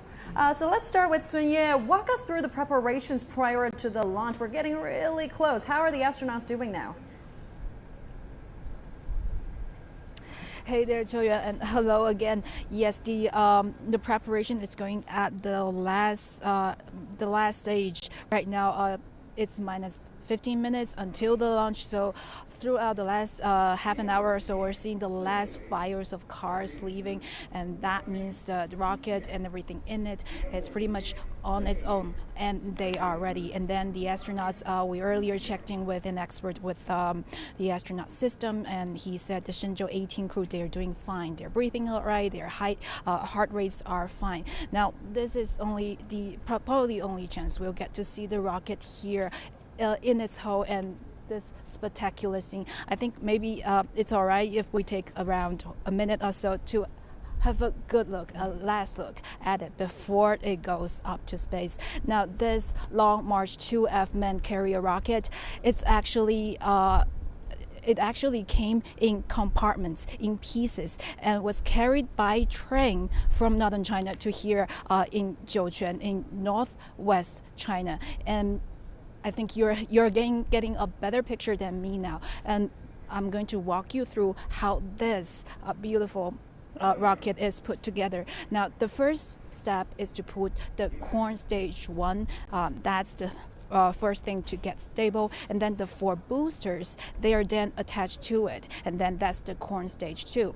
The spaceship along with the fairing, they are close together in another place before they are transported to meet the other 2 stages already done. And the last item in that assembly is the escape tower. Now, the rocket has been in great condition ever since that assembly, and we have seen it rolled out earlier last week. And ever since then, it's checks and rechecking done by people across the systems. We also just talked to an expert with the rocket system. His work up until now is still checking that the rockets are fine, and the rocket is fine, and the spaceship is fine so far as we know. So everything is set for the launch that's happening in a few minutes. Thank you very much. And as you were speaking, Sun-Ye, the launch time has been adjusted, has been moved up a little bit, just a little bit. Now turning to you, Huang Yue, the Beijing Aerospace Control Center is overseeing Shenzhou-18's launch. What's the latest there? Yes, Jiuquan, the launch time is just around the corner, only a few minutes left. So here in the Beijing Aerospace Control Center, every staff member is busy making the last-minute preparations, as it's the command and information exchange center to ensure that every step and every aspect of the mission runs smoothly. So we're now actually on the third floor of the center, and on the first floor is the ground control team, and which is mainly responsible for the control and command over all working systems, such as those on the rockets, the spacecraft, the space station, and the launch site. And actually, if you and our audience once followed our previous missions, you might have already known that this team has a very special nickname called Beijing Copy, because this phrase once became so popular on Chinese social media platforms because it's going to be used so frequently and repeatedly in the hall after launching. And actually, I arrived here hours earlier before the launch because, to be honest, this is also the first time for me to cover the launch mission. So I came here earlier trying to get more familiar with the situation. And one of the things that impressed me the most is that the team members here are quite young, and many of them are in their 30s or even 20s. So you can tell that people born in the 1990s have already become the main workforce for China's aerospace industry, and they're so calm and confident. It doesn't mean that they won't get nervous. Of course they could be, but they won't show that because they've already had a vigorous trainings and tests, and they are professional enough, they are intelligent enough to deal with any situation. So from them, you can see a very promising future for China's aerospace industry. And in addition to the ground control team, behind me there were two screens. As you can see, one shows the launch site and the other one shows a return capsule. And inside there are three Taikonauts, the Shenzhou-17 crew members, and they are making the final preparation and waiting for their colleagues to come and meet with them. And I was told that they can actually watch the live broadcast of the mission. But of course, they are watching the CCTV 30, the Mandarin channel. But next time, I do suggest that they watch CGTN special live coverage, because I'm not worried about their language skills. And I believe they must also be very excited, because after a 6-month business trip to space, on the end of this month, they will come down back to Earth and they will meet their friends, families, and colleagues. Back to you, Jiuquan. Thank you very much. Huang Yue live for us in Beijing there. Now, medical protective measures are important for Taikonauts to stay in space for a long time. And for the Shenzhou-18 mission, these are already in place. Li Yinghui, Deputy Chief Designer of the astronaut system of China's manned space program, explains how these measures keep Taikonauts healthy in space. For the Shenzhou-18 mission, we took personalized medical protection measures to keep our Taikonauts healthy. This proved effective in the second space trip for Ye Guangfu this time. What's more, for this mission, we conducted a series of medical experiments in space. They cover several aspects. For example, we've done in-depth research on health assessment model building on the known risks. They will enrich our established knowledge, technical reserves, and database. They will also provide us more theoretical and technical support. We also use traditional Chinese medicine like acupoint therapy, which adds to the healthy protection for Taikonauts. For those of you who just joined us, you're watching our special coverage of the Shenzhou-18 launch. We're less than 15 minutes to go till the launch. And as our Sun-Ye earlier mentioned, all the ground staff have pulled back already.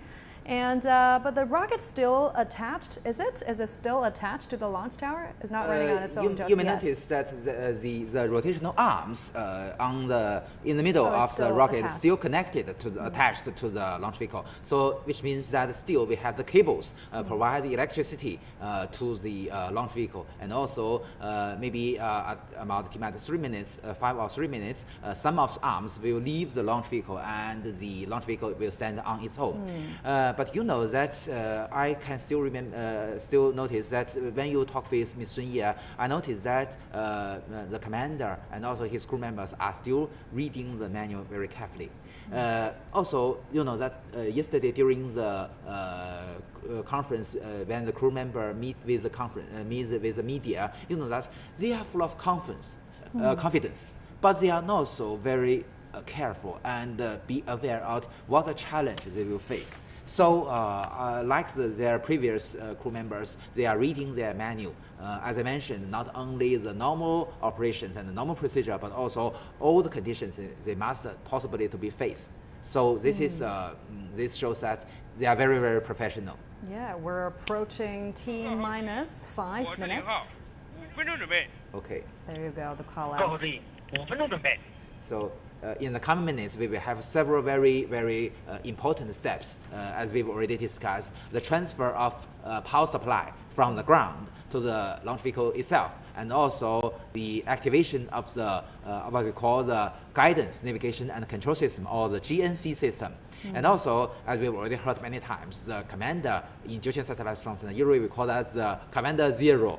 Oh, they've put down their face shield. Okay, they close the face mask of their helmet. So at this moment, they have formed the second airtight sealings as a backup measure to ensure their safety. And they're still looking at their manuals. What kind of things are on their checklist? You would assume? There are all kinds of instructions on if you met this problem, how to solve it, how to do any right operation or the right choice.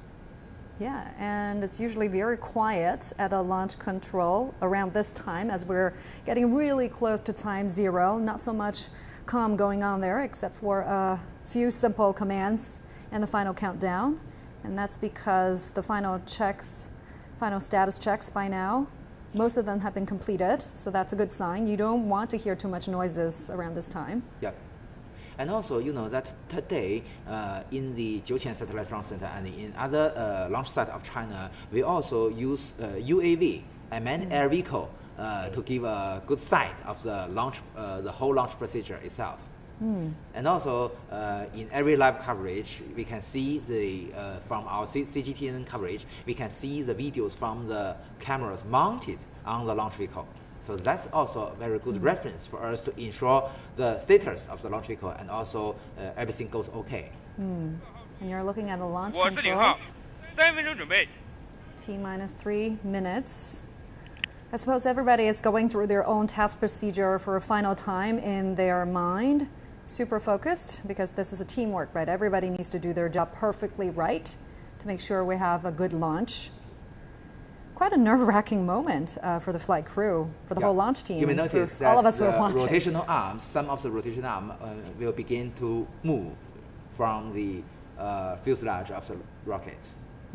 We also mount cameras to monitor the status of these rotational arms because there are very important cables and pipes connected to the launch vehicle. What do you think is going through the astronaut's mind? I think as much as this is a moment for excitement, this could be a moment for anxiety. You know, too. that they have been trained many, many times for this. You know that from the experience, not with Chinese astronauts, some of my friends, the foreign astronauts, they said they cannot distinguish from a simulation or a real one. So this shows that they've been trained so intensively, and the simulation is feels so real. To it. Today, with the VR and AR technology, it becomes more real than before. Yeah. And really, there's not much they can do for this short period of time. They're being strapped in, things are out of their hands. They're basically relying on their team to get them out there safely. Usually, they will salute before the, maybe several seconds before the liftoff. We're approaching T minus 2 minutes, I guess.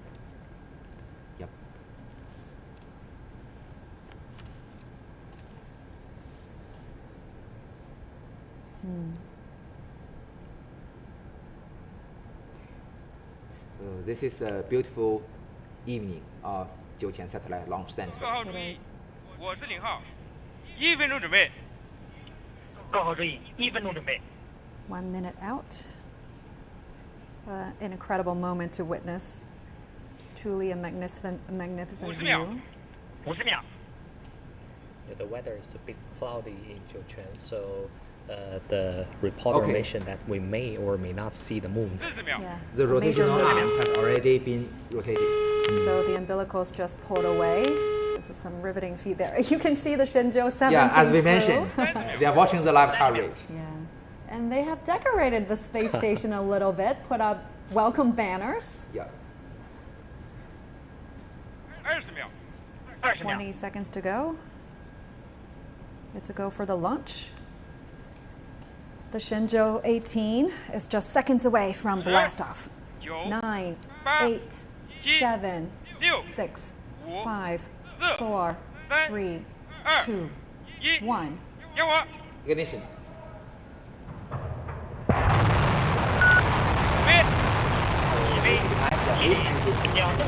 And at the moment, 20 seconds after the liftoff, we will have a pitch over, which means that the flight direction will change from a vertical one to the horizontal one, to the eastward.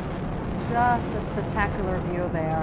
Yeah, you can see the 8 engines working very perfect. And you can hear the voices from the launch team providing tracking status, saying things are going good. And that's exactly Great. what You can see the videos from the camera mounted, looking backwards. So these are the side boosters. Yeah, we can see 2 of the side boosters. And at about, okay, I believe this moment already the pitch over has already been accomplished. So if things goes well, we could see the escape tower being detached in just a few minutes. We just heard that the ground stations report that everything goes okay, the flight is normal.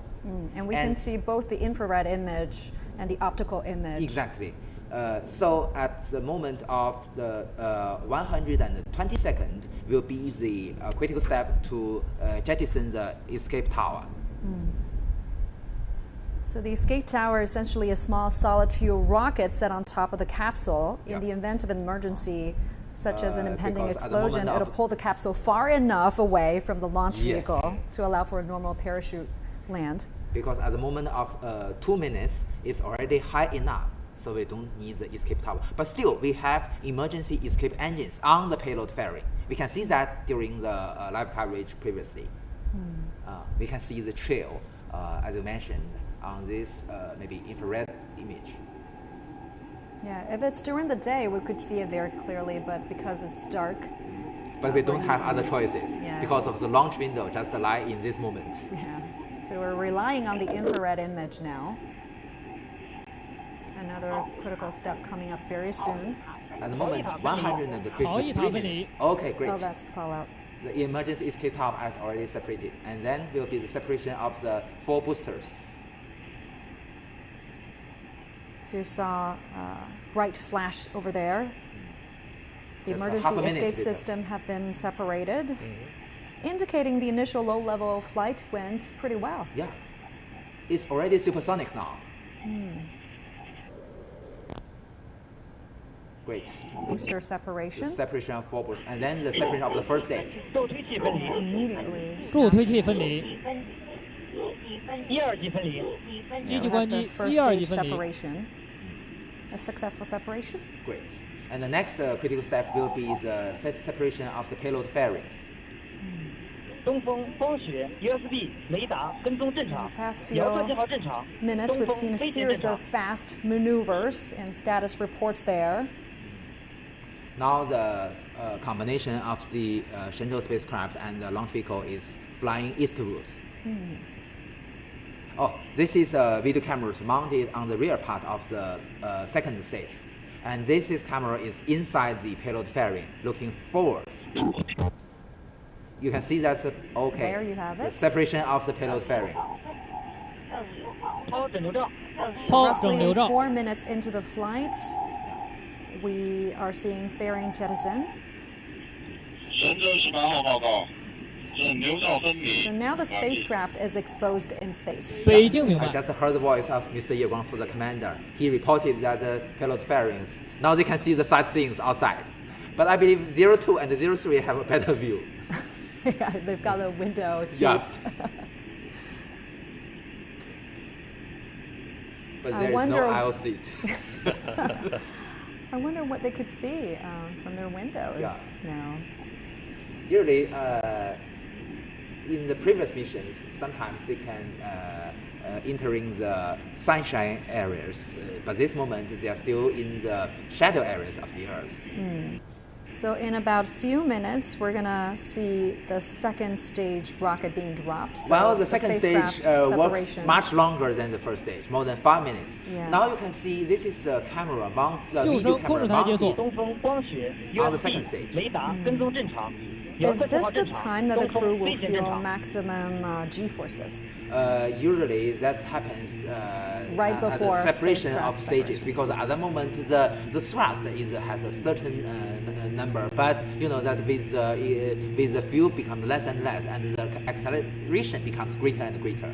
Usually at the separation of the first stage or the separation at the second stage, they will experience the maximum peak of the G-forces. So you might want to take a look at these astronauts and see just whether it'll show on their face or, you know, through their body gesture. But the 3 to 4 G is not a big problem for them. It's nothing for them. They will be trained for up to 8 to 10 Gs. And even in 8 to 10 G, they can do the right operations. So the highest G load they're going to feel is around 10. In abnormal during cases. the flight? No, in this normal flight, 5G? usually 3.6. Okay, that's not so bad. Not so bad. But that's already a large number for our normal people. Imagine you have 3 more people on yourself, right? So that's the loading. Usually, how would your body react to that many G-forces? Usually you just need to say activate more muscles, you recruit more muscle activity to work against that overgravity. Is there anything that they can do now to offset the effect of high G-forces? I think the design of their seat and their body posture is already very helpful for them to remove the extra forces. Yeah.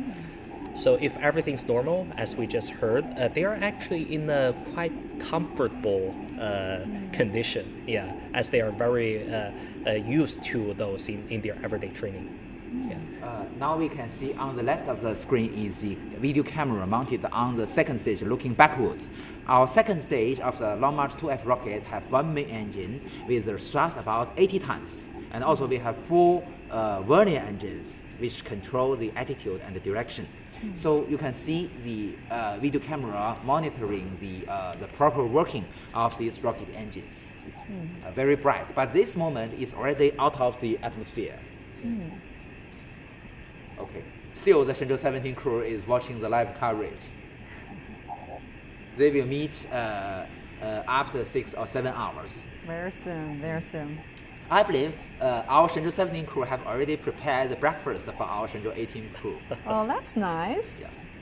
And I suppose in a few minutes after the second stage shut down, we are going to see things starting to drift, starting to float. But you know that the normal procedure is that we first shut down the main engine. Still, the 4 vernier engines works. And we will adjust the trajectory. Okay, as I mentioned, the main engine shut off. And the 4 vernier engines still working, and we will adjust the trajectory very precisely. So after several seconds, after we have already entered the right orbit, we will shut down the vernier engines. And then will be the separation of the spacecraft. Yeah, so it looks like the astronauts are feeling a bit more at ease now. Yes, because you know that because the shutdown of the main engine, the G-forces is not so remarkable now. Yeah, as the environment is changing from high G-forces to microgravity conditions. So when the shutdown of the vernier engine, they will experience 0 G. Yeah, so things will start to be floating if you watch closely. Oh, that's the shot of the solar panel. Yeah, it's still folded now.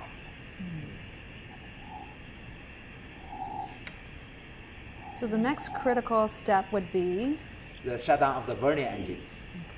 Okay. You can see on the bottom right is a 3D simulation, but this simulation is based on the real data, which means that the position, the attitude of the launch vehicle is representing the real status. So you can see the second stage works much longer than the first one because the thrust is much smaller. We have 2 solar wings and each have 4 panels.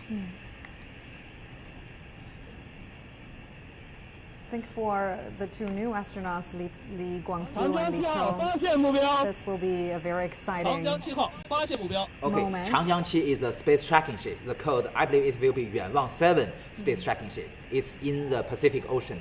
And it's already started. Look on the simulation, we look at the dash lines. It's already started. Okay, great. Separation confirmed. 团件分离。同高时间报告，仪表显示团件分离完毕。 So you can get a really good look at the spacecraft now in that 3D animation. 3 modules, right? Talk to us about it. Yeah. So the next critical step will be the unfolding of the solar panels. So only with this operation we can have continuous power supply for the Shenzhou spaceship. So by now the second stage is drifting away in space. The rocket has completed its tests that send the spacecraft into the planned orbit successfully. And also from the voice we can hear that our Changjiang-7 or the Yuanwang-7 space tracking ship has already established stable communication with our Shenzhou spaceship. And a big shout out to the Shenzhou-17 crew. They're watching us. Yeah, they are more relaxed. Because they will be getting back to Earth in a few days. I believe they will not sleep this night because they will be very, very exciting. There are visitors. Yeah, they'll be back in about 5 days. Yeah. And I believe they will bring very fresh food for them. And they've also made rooms for their friends. There are 6 bedrooms inside of 3 in the Tianhe 1, 长江7号跟踪正常，遥测信号正常。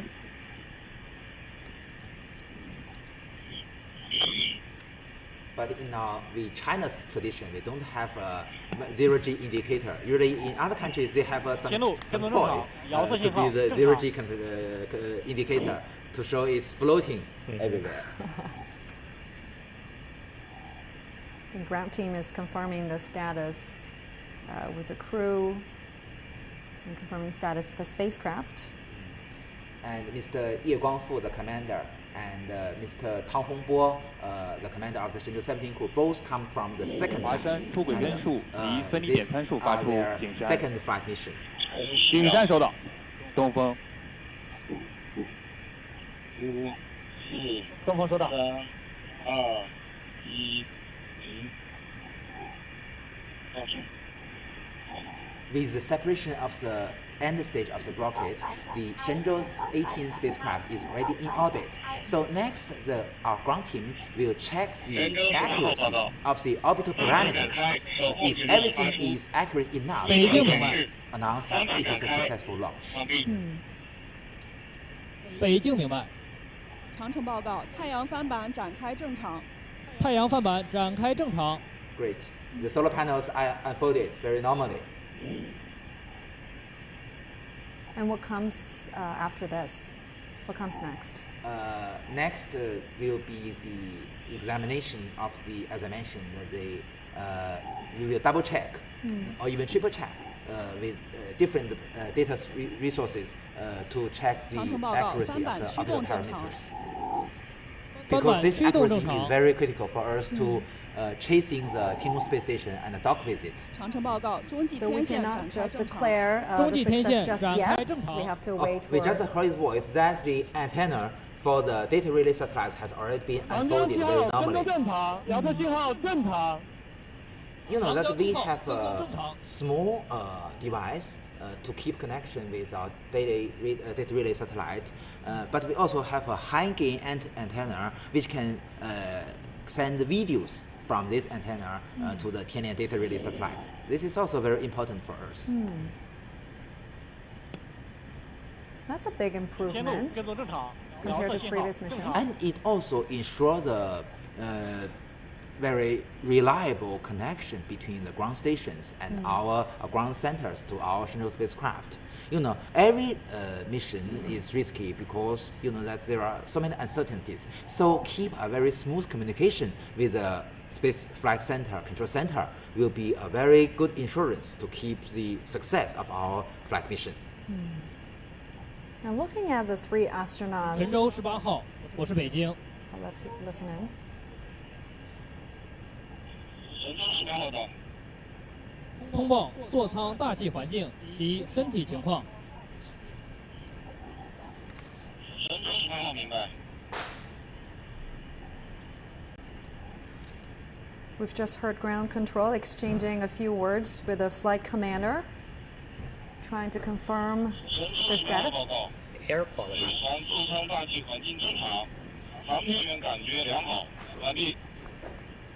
Yeah, so Ye Guangfu just said feeling good. Yeah, they're feeling okay. They're feeling good. 长城，我是北京，通报座舱环境。 And the internal environment inside the spacecraft is also good. 北京明白。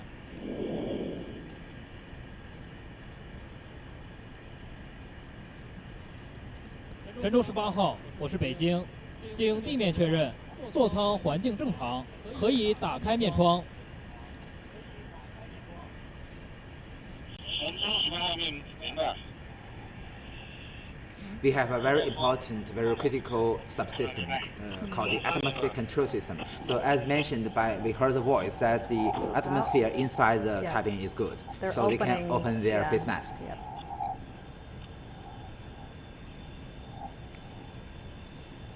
Another critical step.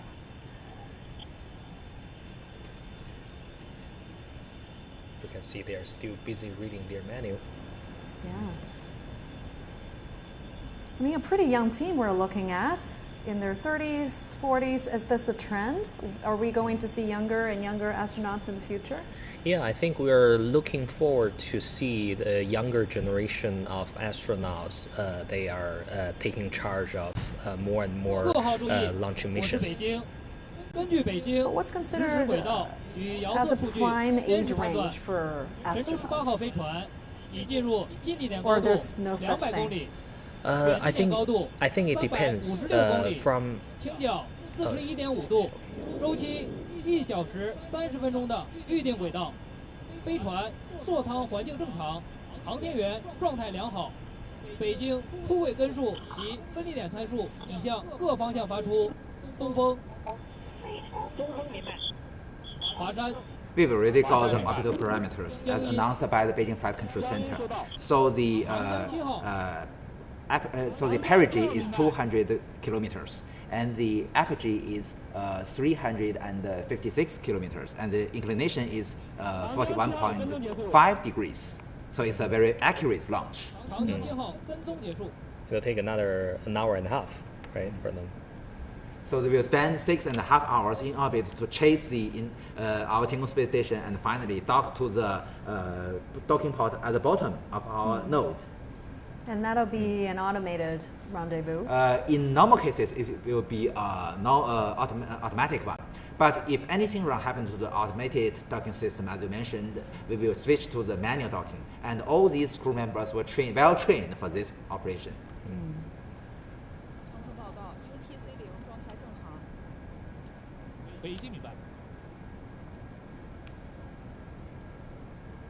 This is the Beijing Aerospace Flight Center. So after the launch, they will be taking over the monitoring job. We're still standing by for an official confirmation declaring the launch as a success. Well, after coming into orbit of our Shenzhou spacecraft, the control will be switch from our Jiuquan Satellite Launch Center to Beijing Flight Control Center. So Beijing will take over. Yeah. Right.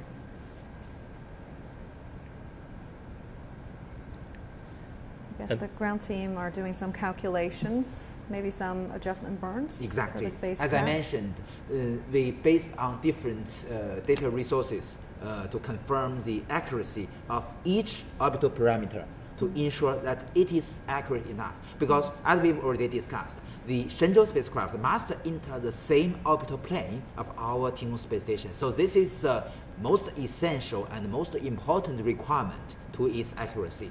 And then because it is now lower than our Tiangong space station, so it orbiting the Earth faster than our Tiangong space station. So it is a chasing vehicle, and it comes closer and closer, and after 6.5 hours, we will dock together.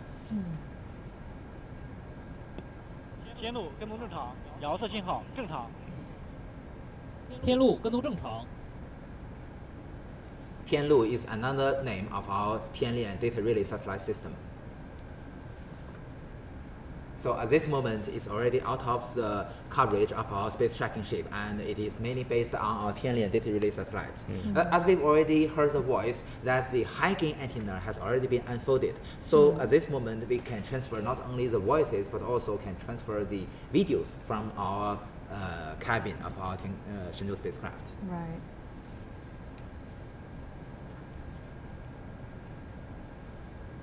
You know, China has this three-step strategy for its space exploration. The third phase, which is the last phase, is building its space station. Can we say that we've met that target? What's next for our space exploration? Yes, we've already accomplished this step. And next, as we mentioned, we are now in the phase of utilization and development. But still, we have a lot of work in the future. For instance, our Tiangong space station will be expanded, doubled in the future.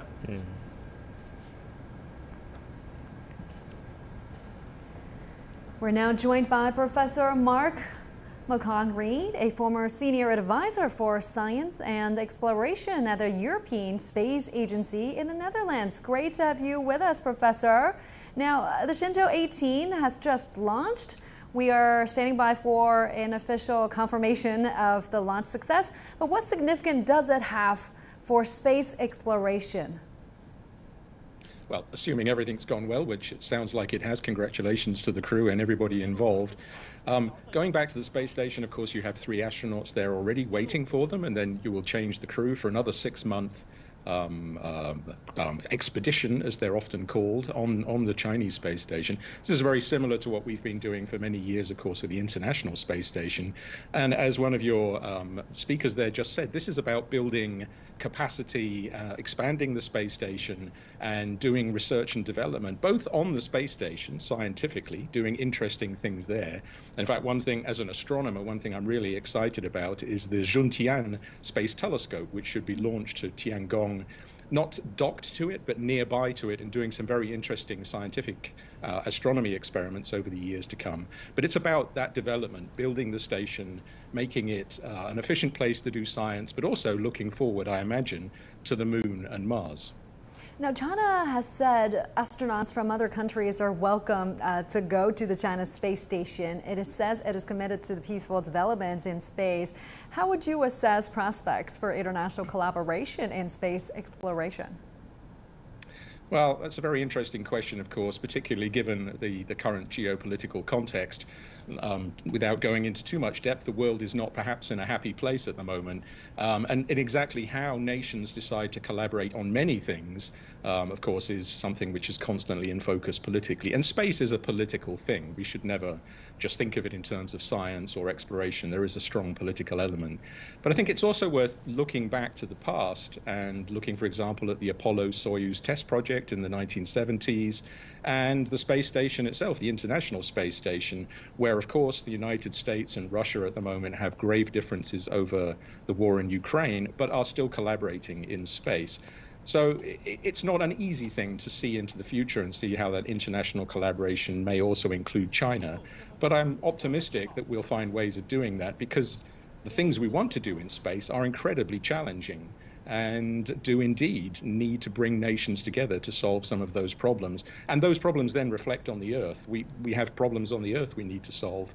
So being able to collaborate internationally in space also might give us hope we can collaborate internationally, for example, on climate change. So I think it's a tricky question, but let's be optimistic and see that we can actually work together. Yeah, let's be optimistic. Thank you very much, Professor Mark McCong-Reed. Thank you very much for taking the time talking to us. We appreciate your perspectives. Now, Yang Liwei, the deputy chief designer of China's manned space program, talked to CGT and reporter Zheng Yibing on international cooperation in space programs, including China's manned lunar landing. Listen in. From the perspective of manned space flights, international cooperation is a well-established practice. It is true for our country and also space powers like the United States and Russia, which are cooperating even under such tense international circumstances. So we actually, from the early days till now, when we have a space station, have been seeking cooperation even though there's a lot of international constraint. Therefore, we took a path of self-reliance. For manned lunar landing, we discussed its feasibility around 2010 and 2011, and we're looking for international cooperation.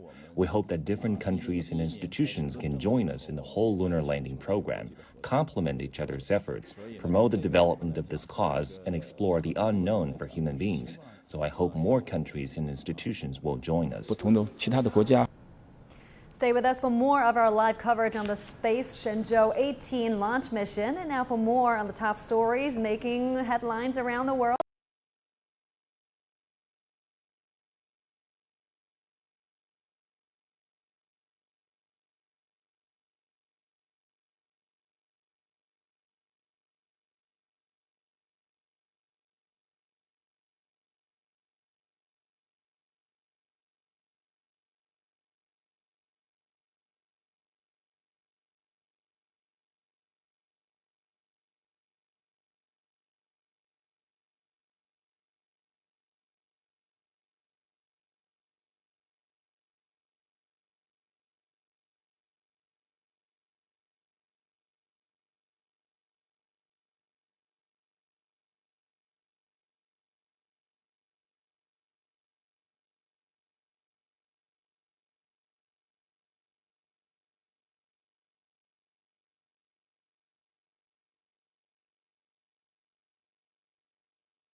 “天路1号046星展布数捕获飞船，前方链路已建立。”北京明白。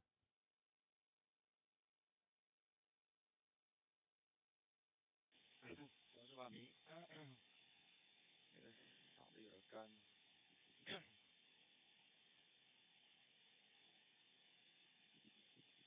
神舟18号，我是北京。神舟18号到。通报飞船工况。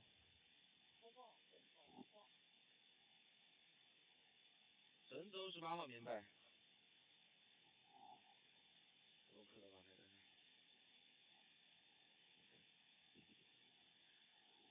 神舟18号报告，飞船工作正常，完毕。北京明白，飞船将于3分钟后进行发动机试喷，请系好束缚带。神舟18号明白。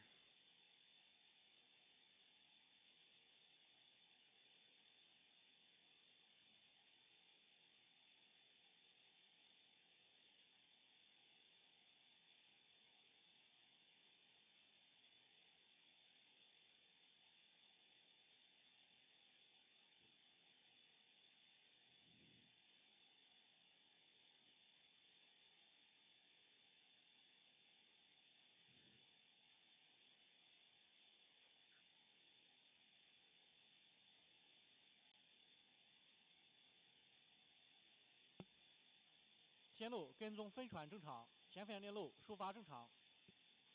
天路跟踪正常。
例行巡查，开始例行巡查，开始例行巡查。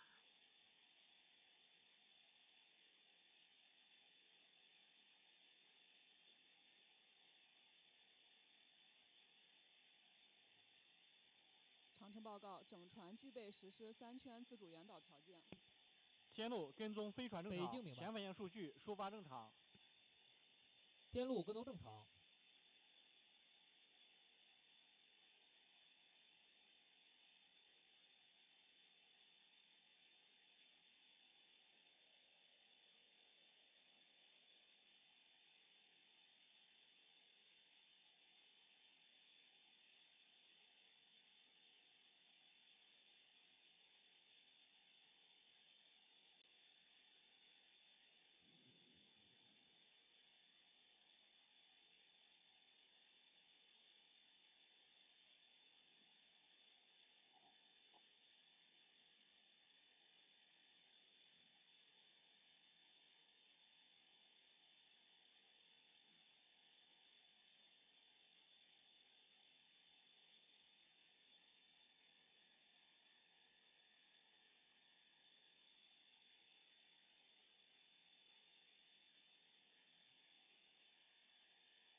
长城报告，发动机试喷正常。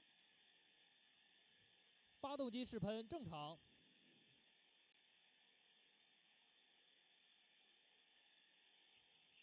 神舟18号，我是北京，发动机试喷结束，可以解开束缚带。神舟18号明白。神舟18号，下面由曙光与你通话。曙光，我是北京。神舟18号明白。曙光到，下面由你与神舟18号通话。曙光明白。动幺，我是一间医生，你现在自我感觉怎样？动幺感觉良好。明白。动2，我是一间医生，你现在自我感觉怎样？动2感觉良好。动3，我是一间医生，你现在自我感觉怎样？动3感觉良好。明白。动1、动2、动3，请注意限制头动、眼动，请注意按标配食品进食。动1明白。动2明白。动3明白。通话完毕。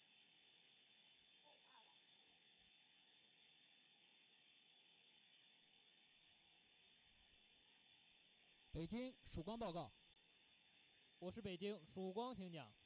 曙光与神舟18号通话完毕。北京明白。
解开锁的。长城报告，飞船转自主交会正常启动。北京明白。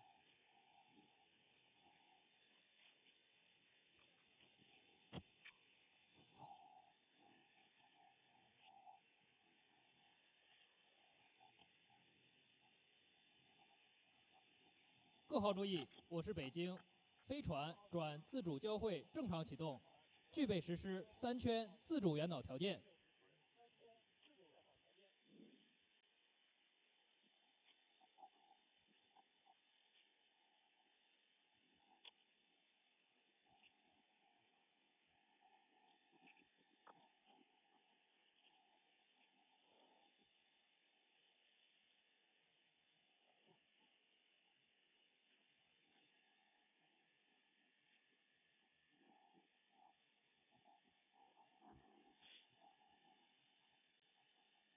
神舟18号报告，动央准备打开返回舱舱门平衡阀，完毕。北京明白。报告轨返2舱压力。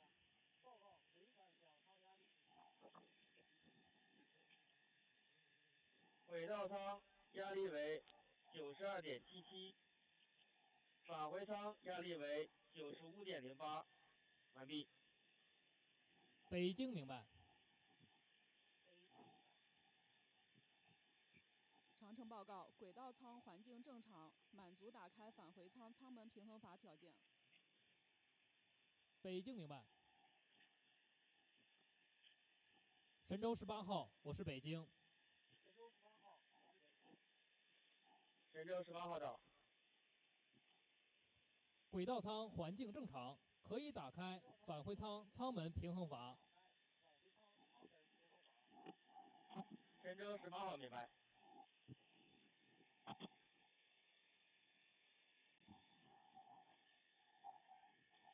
可以。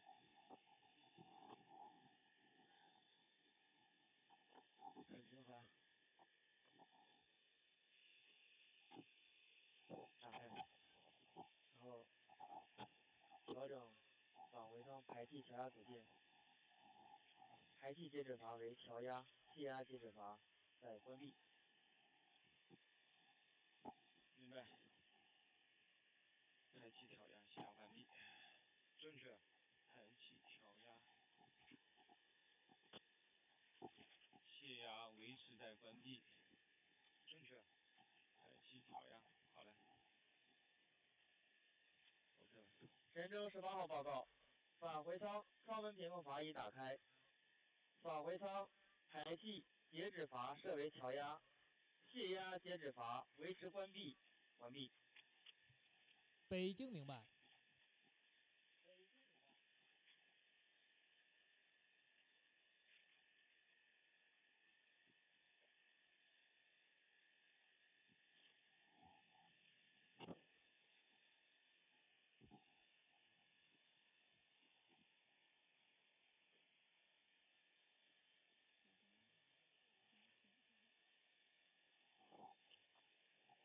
长城报告，轨返2舱压力平衡，满足打开返回舱舱门条件。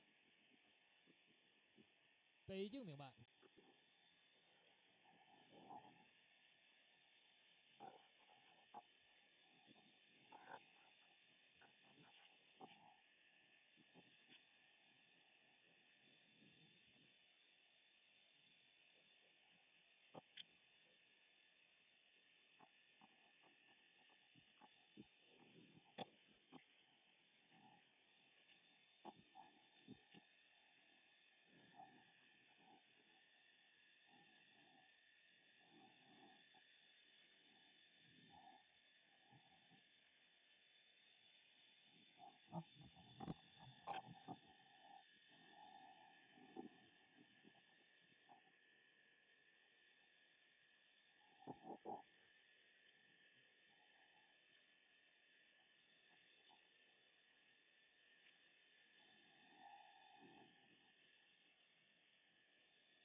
前机。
长城报告，飞船状态正常，具备实施自主轨控条件。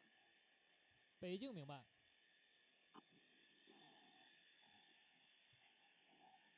各号注意，飞船状态正常，按正常计划实施第一次自主变轨。可以，它在这飘的不影响你观察，谢谢。好，不影响你。神舟18号，我是北京。神舟18号到。飞船10分钟后使用 A 组发动机进行第一次变轨，请固定物品，系好束缚带。神舟18号明白。对，所有还是固定一下。好，可以，这个。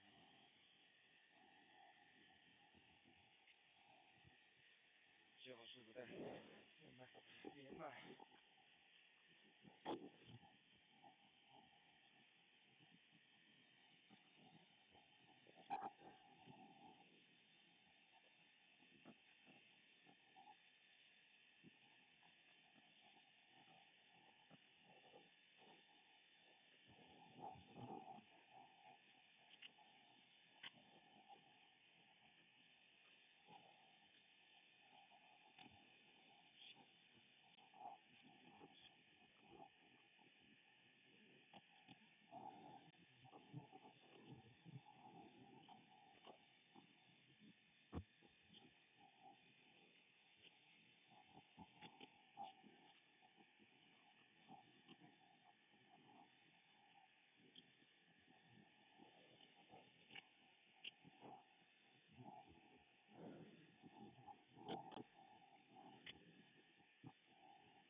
天路1号04星跟踪飞船结束。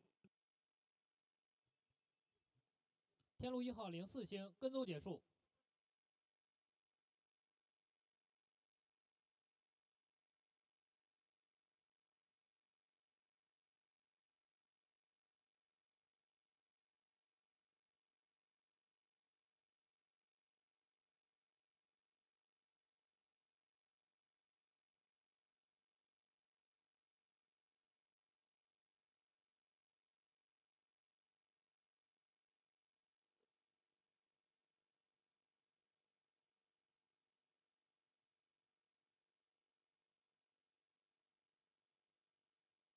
Benefits that comes from China's space program, right? China's satellite services, including Fengyun satellite or a meteorological satellite or Beidou navigation satellite system, they collectively serve hundreds of millions of users. How would you assess the global benefits of such services?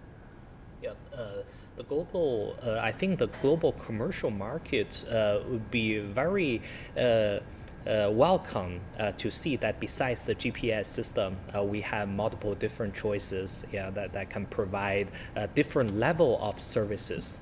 So this would be very helpful, I think, globally to provide extra value besides what we've already had. Now, to learn more about the spacecraft carrying out the Shenzhou-18 mission, our reporter Zheng Yibin talked to a senior researcher for the spacecraft system. The Shenzhou-18 is a third manned spacecraft for mission to China's space station. It has the same design as Shenzhou-16, 17, and the following 19 spacecraft. From the general technical state, there are the orbital module, the re-entry module, and the propellant module. And there are solar panels and the engines. They are consistent with the previous technological designs. The biggest difference this time is upgrade to the spacecraft's battery, replacing the cadmium nickel battery with lighter and smaller lithium one, which has a much longer life. The Shenzhou spacecraft as a manned vehicle requires the highest safety and reliability. The upgrade to the battery has been fully verified in our space station, cargo ships, and other spacecraft. There were also small modifications, like a little more space for space science experiments. And Chen Tongxiang explained how Shenzhou-18's flight will go. It is the 7th manned flight for China's space station. After liftoff from Jiuquan, it will fly for 6.5 hours and make orbital transfer, and then the fast rendezvous and docking with the space station. Shenzhou-18 crew will rotate with Shenzhou-17 crew and stay in the station for 6 months and then return. For this mission, the Shenzhou spacecraft system has been working day and night to make sure the flight goes smoothly. Zheng Yibin, CCTV in Jiuquan Satellite Launch Center. The Shenzhou-18 crew is taking a self-sufficient ecosystem with it to the China space station. The experiment they would be working on involves the second most complex vertebrate the space station has ever seen. Arsenio has the report. 4 zebrafish, 2 females, 2 males, a bunch of hornwort. In a watertight fish tank the size of 2 or 3 water bottles, China space station's first experiment on vertebrates other than human beings looks something like this. The project on aquatic life support system in space is part of the many science studies the Shenzhou-18 mission will undertake. Professor Wang Gaohong, one of the scientists behind this lively experiment, says the aim is to keep the small ecosystem self-sufficient, where the homeward conducts photosynthesis with LED light and let the fish be alive and happy for a month. So happy that they may lay eggs. Taikonauts would take care of the fish tank. For instance, if the fish lay eggs, they will help in collecting the eggs. They will also take water samples. We will monitor the changes in the water samples. We will also videotape the fish tank and see how the fish behave. Wang said the scientists prefer that the group stays limited to 4, lest a bigger crowd crashes the system. But even if it's small size-wise, the self-circulating ecosystem could be telling the scientists something big.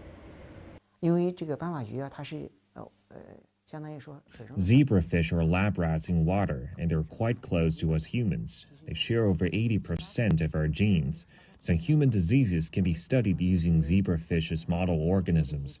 Since water occupies such a large part of our Earth, in the long term, the study of this aquatic ecosystem would help us better understand the Earth's ecosystem. In time, the experiment could also lead to some real-life use in space.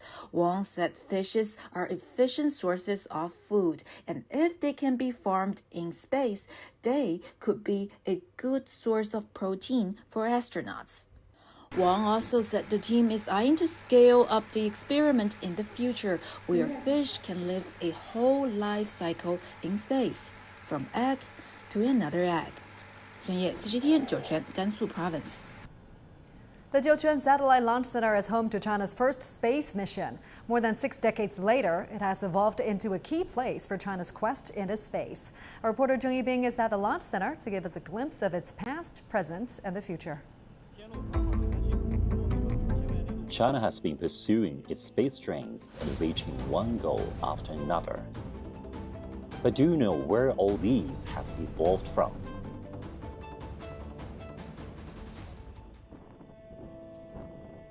With this question, I came here, the Jiuquan Satellite Launch Center in northwestern China. On April 24, 1970, China's first satellite Dongfeng 1 was launched from here into space. To honor this, April 24 was later celebrated as China's Space Day. I followed a staff member here to explore the history of this launch center. 这是中国的第一个发射塔架，它呢叫5020工位，也是我们国家的东方红卫星呢第一个东方红卫星升起的地方。可以看到，你看那个对面还有一个塔架，它呢叫138工位。这两个塔架呢分别建成于1966年和1971年。从建成到现在呢，一共是发射了44次任务，其中最有名的呢就是我们的第一个东方红卫星，第一次返回式卫星，还有第一次远程运载火箭。第一次对外搭载和一箭三星这5次发射任务是这个发射场的一个最有这个标志性的这个5个大的事件，可以说中国航天进步的每一步都在这里留下了它的印记。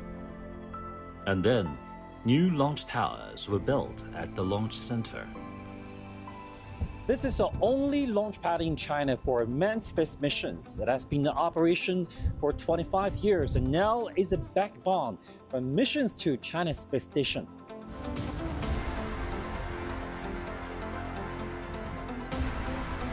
这座塔架是1994年开工建设，1997年竣工，1999年首次执行神舟1号飞船任务，到现在已经使用了25年，圆满完成了20多次发射任务，把我国20名航天员、32人次安全送入太空。 我们每年都要对这座塔架进行全面细致的检修和维护。未来，我们要对这座塔架进行可靠性提升、智慧化升级等相关改造，确保圆满完成后续的发射任务。 Now the launch center is doing more than that. This is one of the launching complexes for the commercial aerospace companies. Back in 2018, Landspace launched its first rocket here. Over the following years, more than 30 commercial rockets from 6 companies were launched from this area. Here are the commercial launch sites, creating a number of milestones, such as Tianlong-2, the first commercial liquid-fuel rocket in China to reach Earth's orbit by space pioneer, Zhuquan, the world's first liquid-oxygen lithium-powered rocket to put into orbit by Landspace, and the first stage of takeoff and landing tests for reusable commercial rockets. The quest continues. In the near future, the companies hope to become the dynamic force of China's space exploration. Zheng Yibing, CCTV in Jiuquan Satellite Launch Center.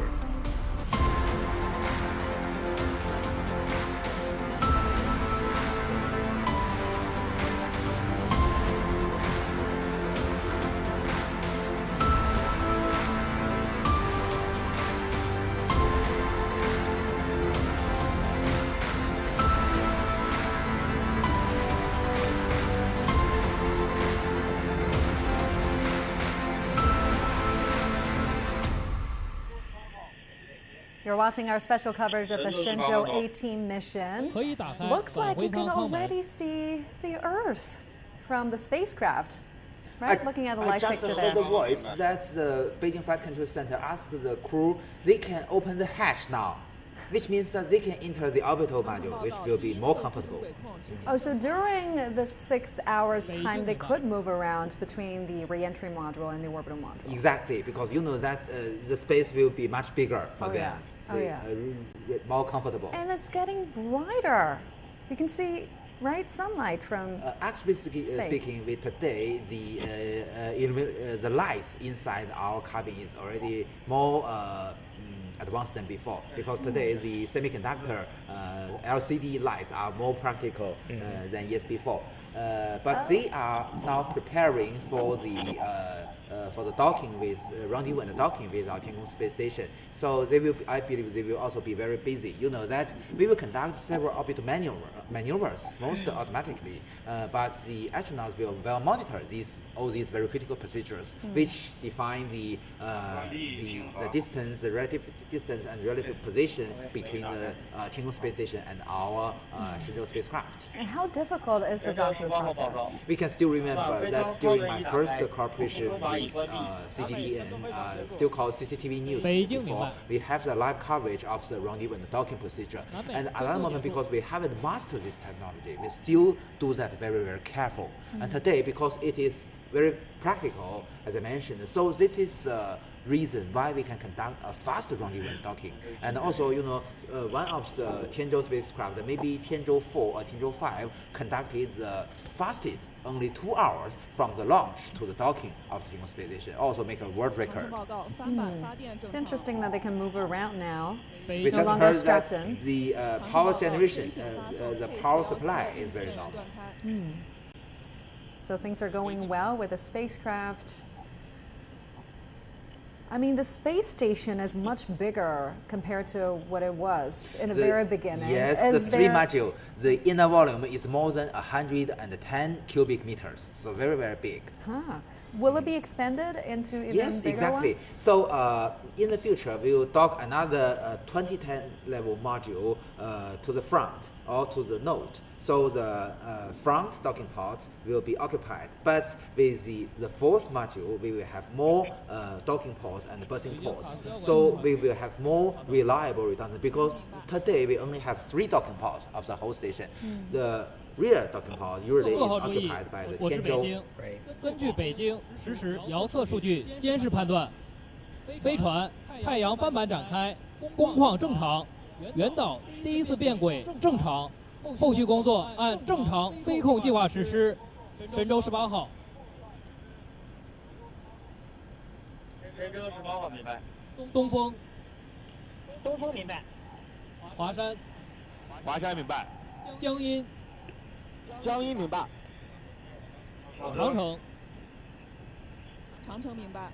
The Beijing Flight Control Center, the commander just announced that the power generation is normal, and also the first orbit maneuver, as we discussed, is also normal. This is to better position the spacecraft to dock with Tiangong space station. They will conduct from the after they enter the orbit and before the docking, they will conduct several orbit maneuvers. Each one is critical. Each one is important. For them to chase our Tiangong space station.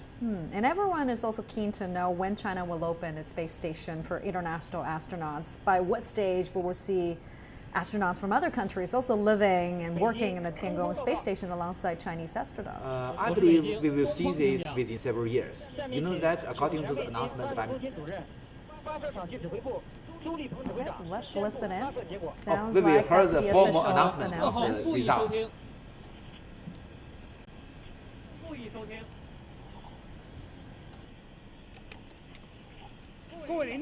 Officials, experts.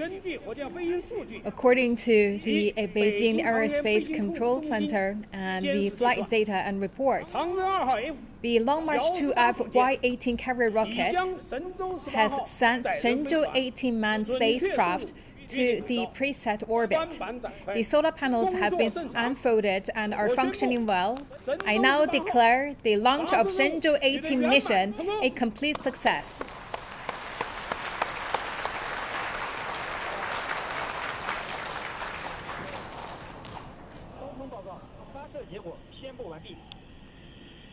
北京明白。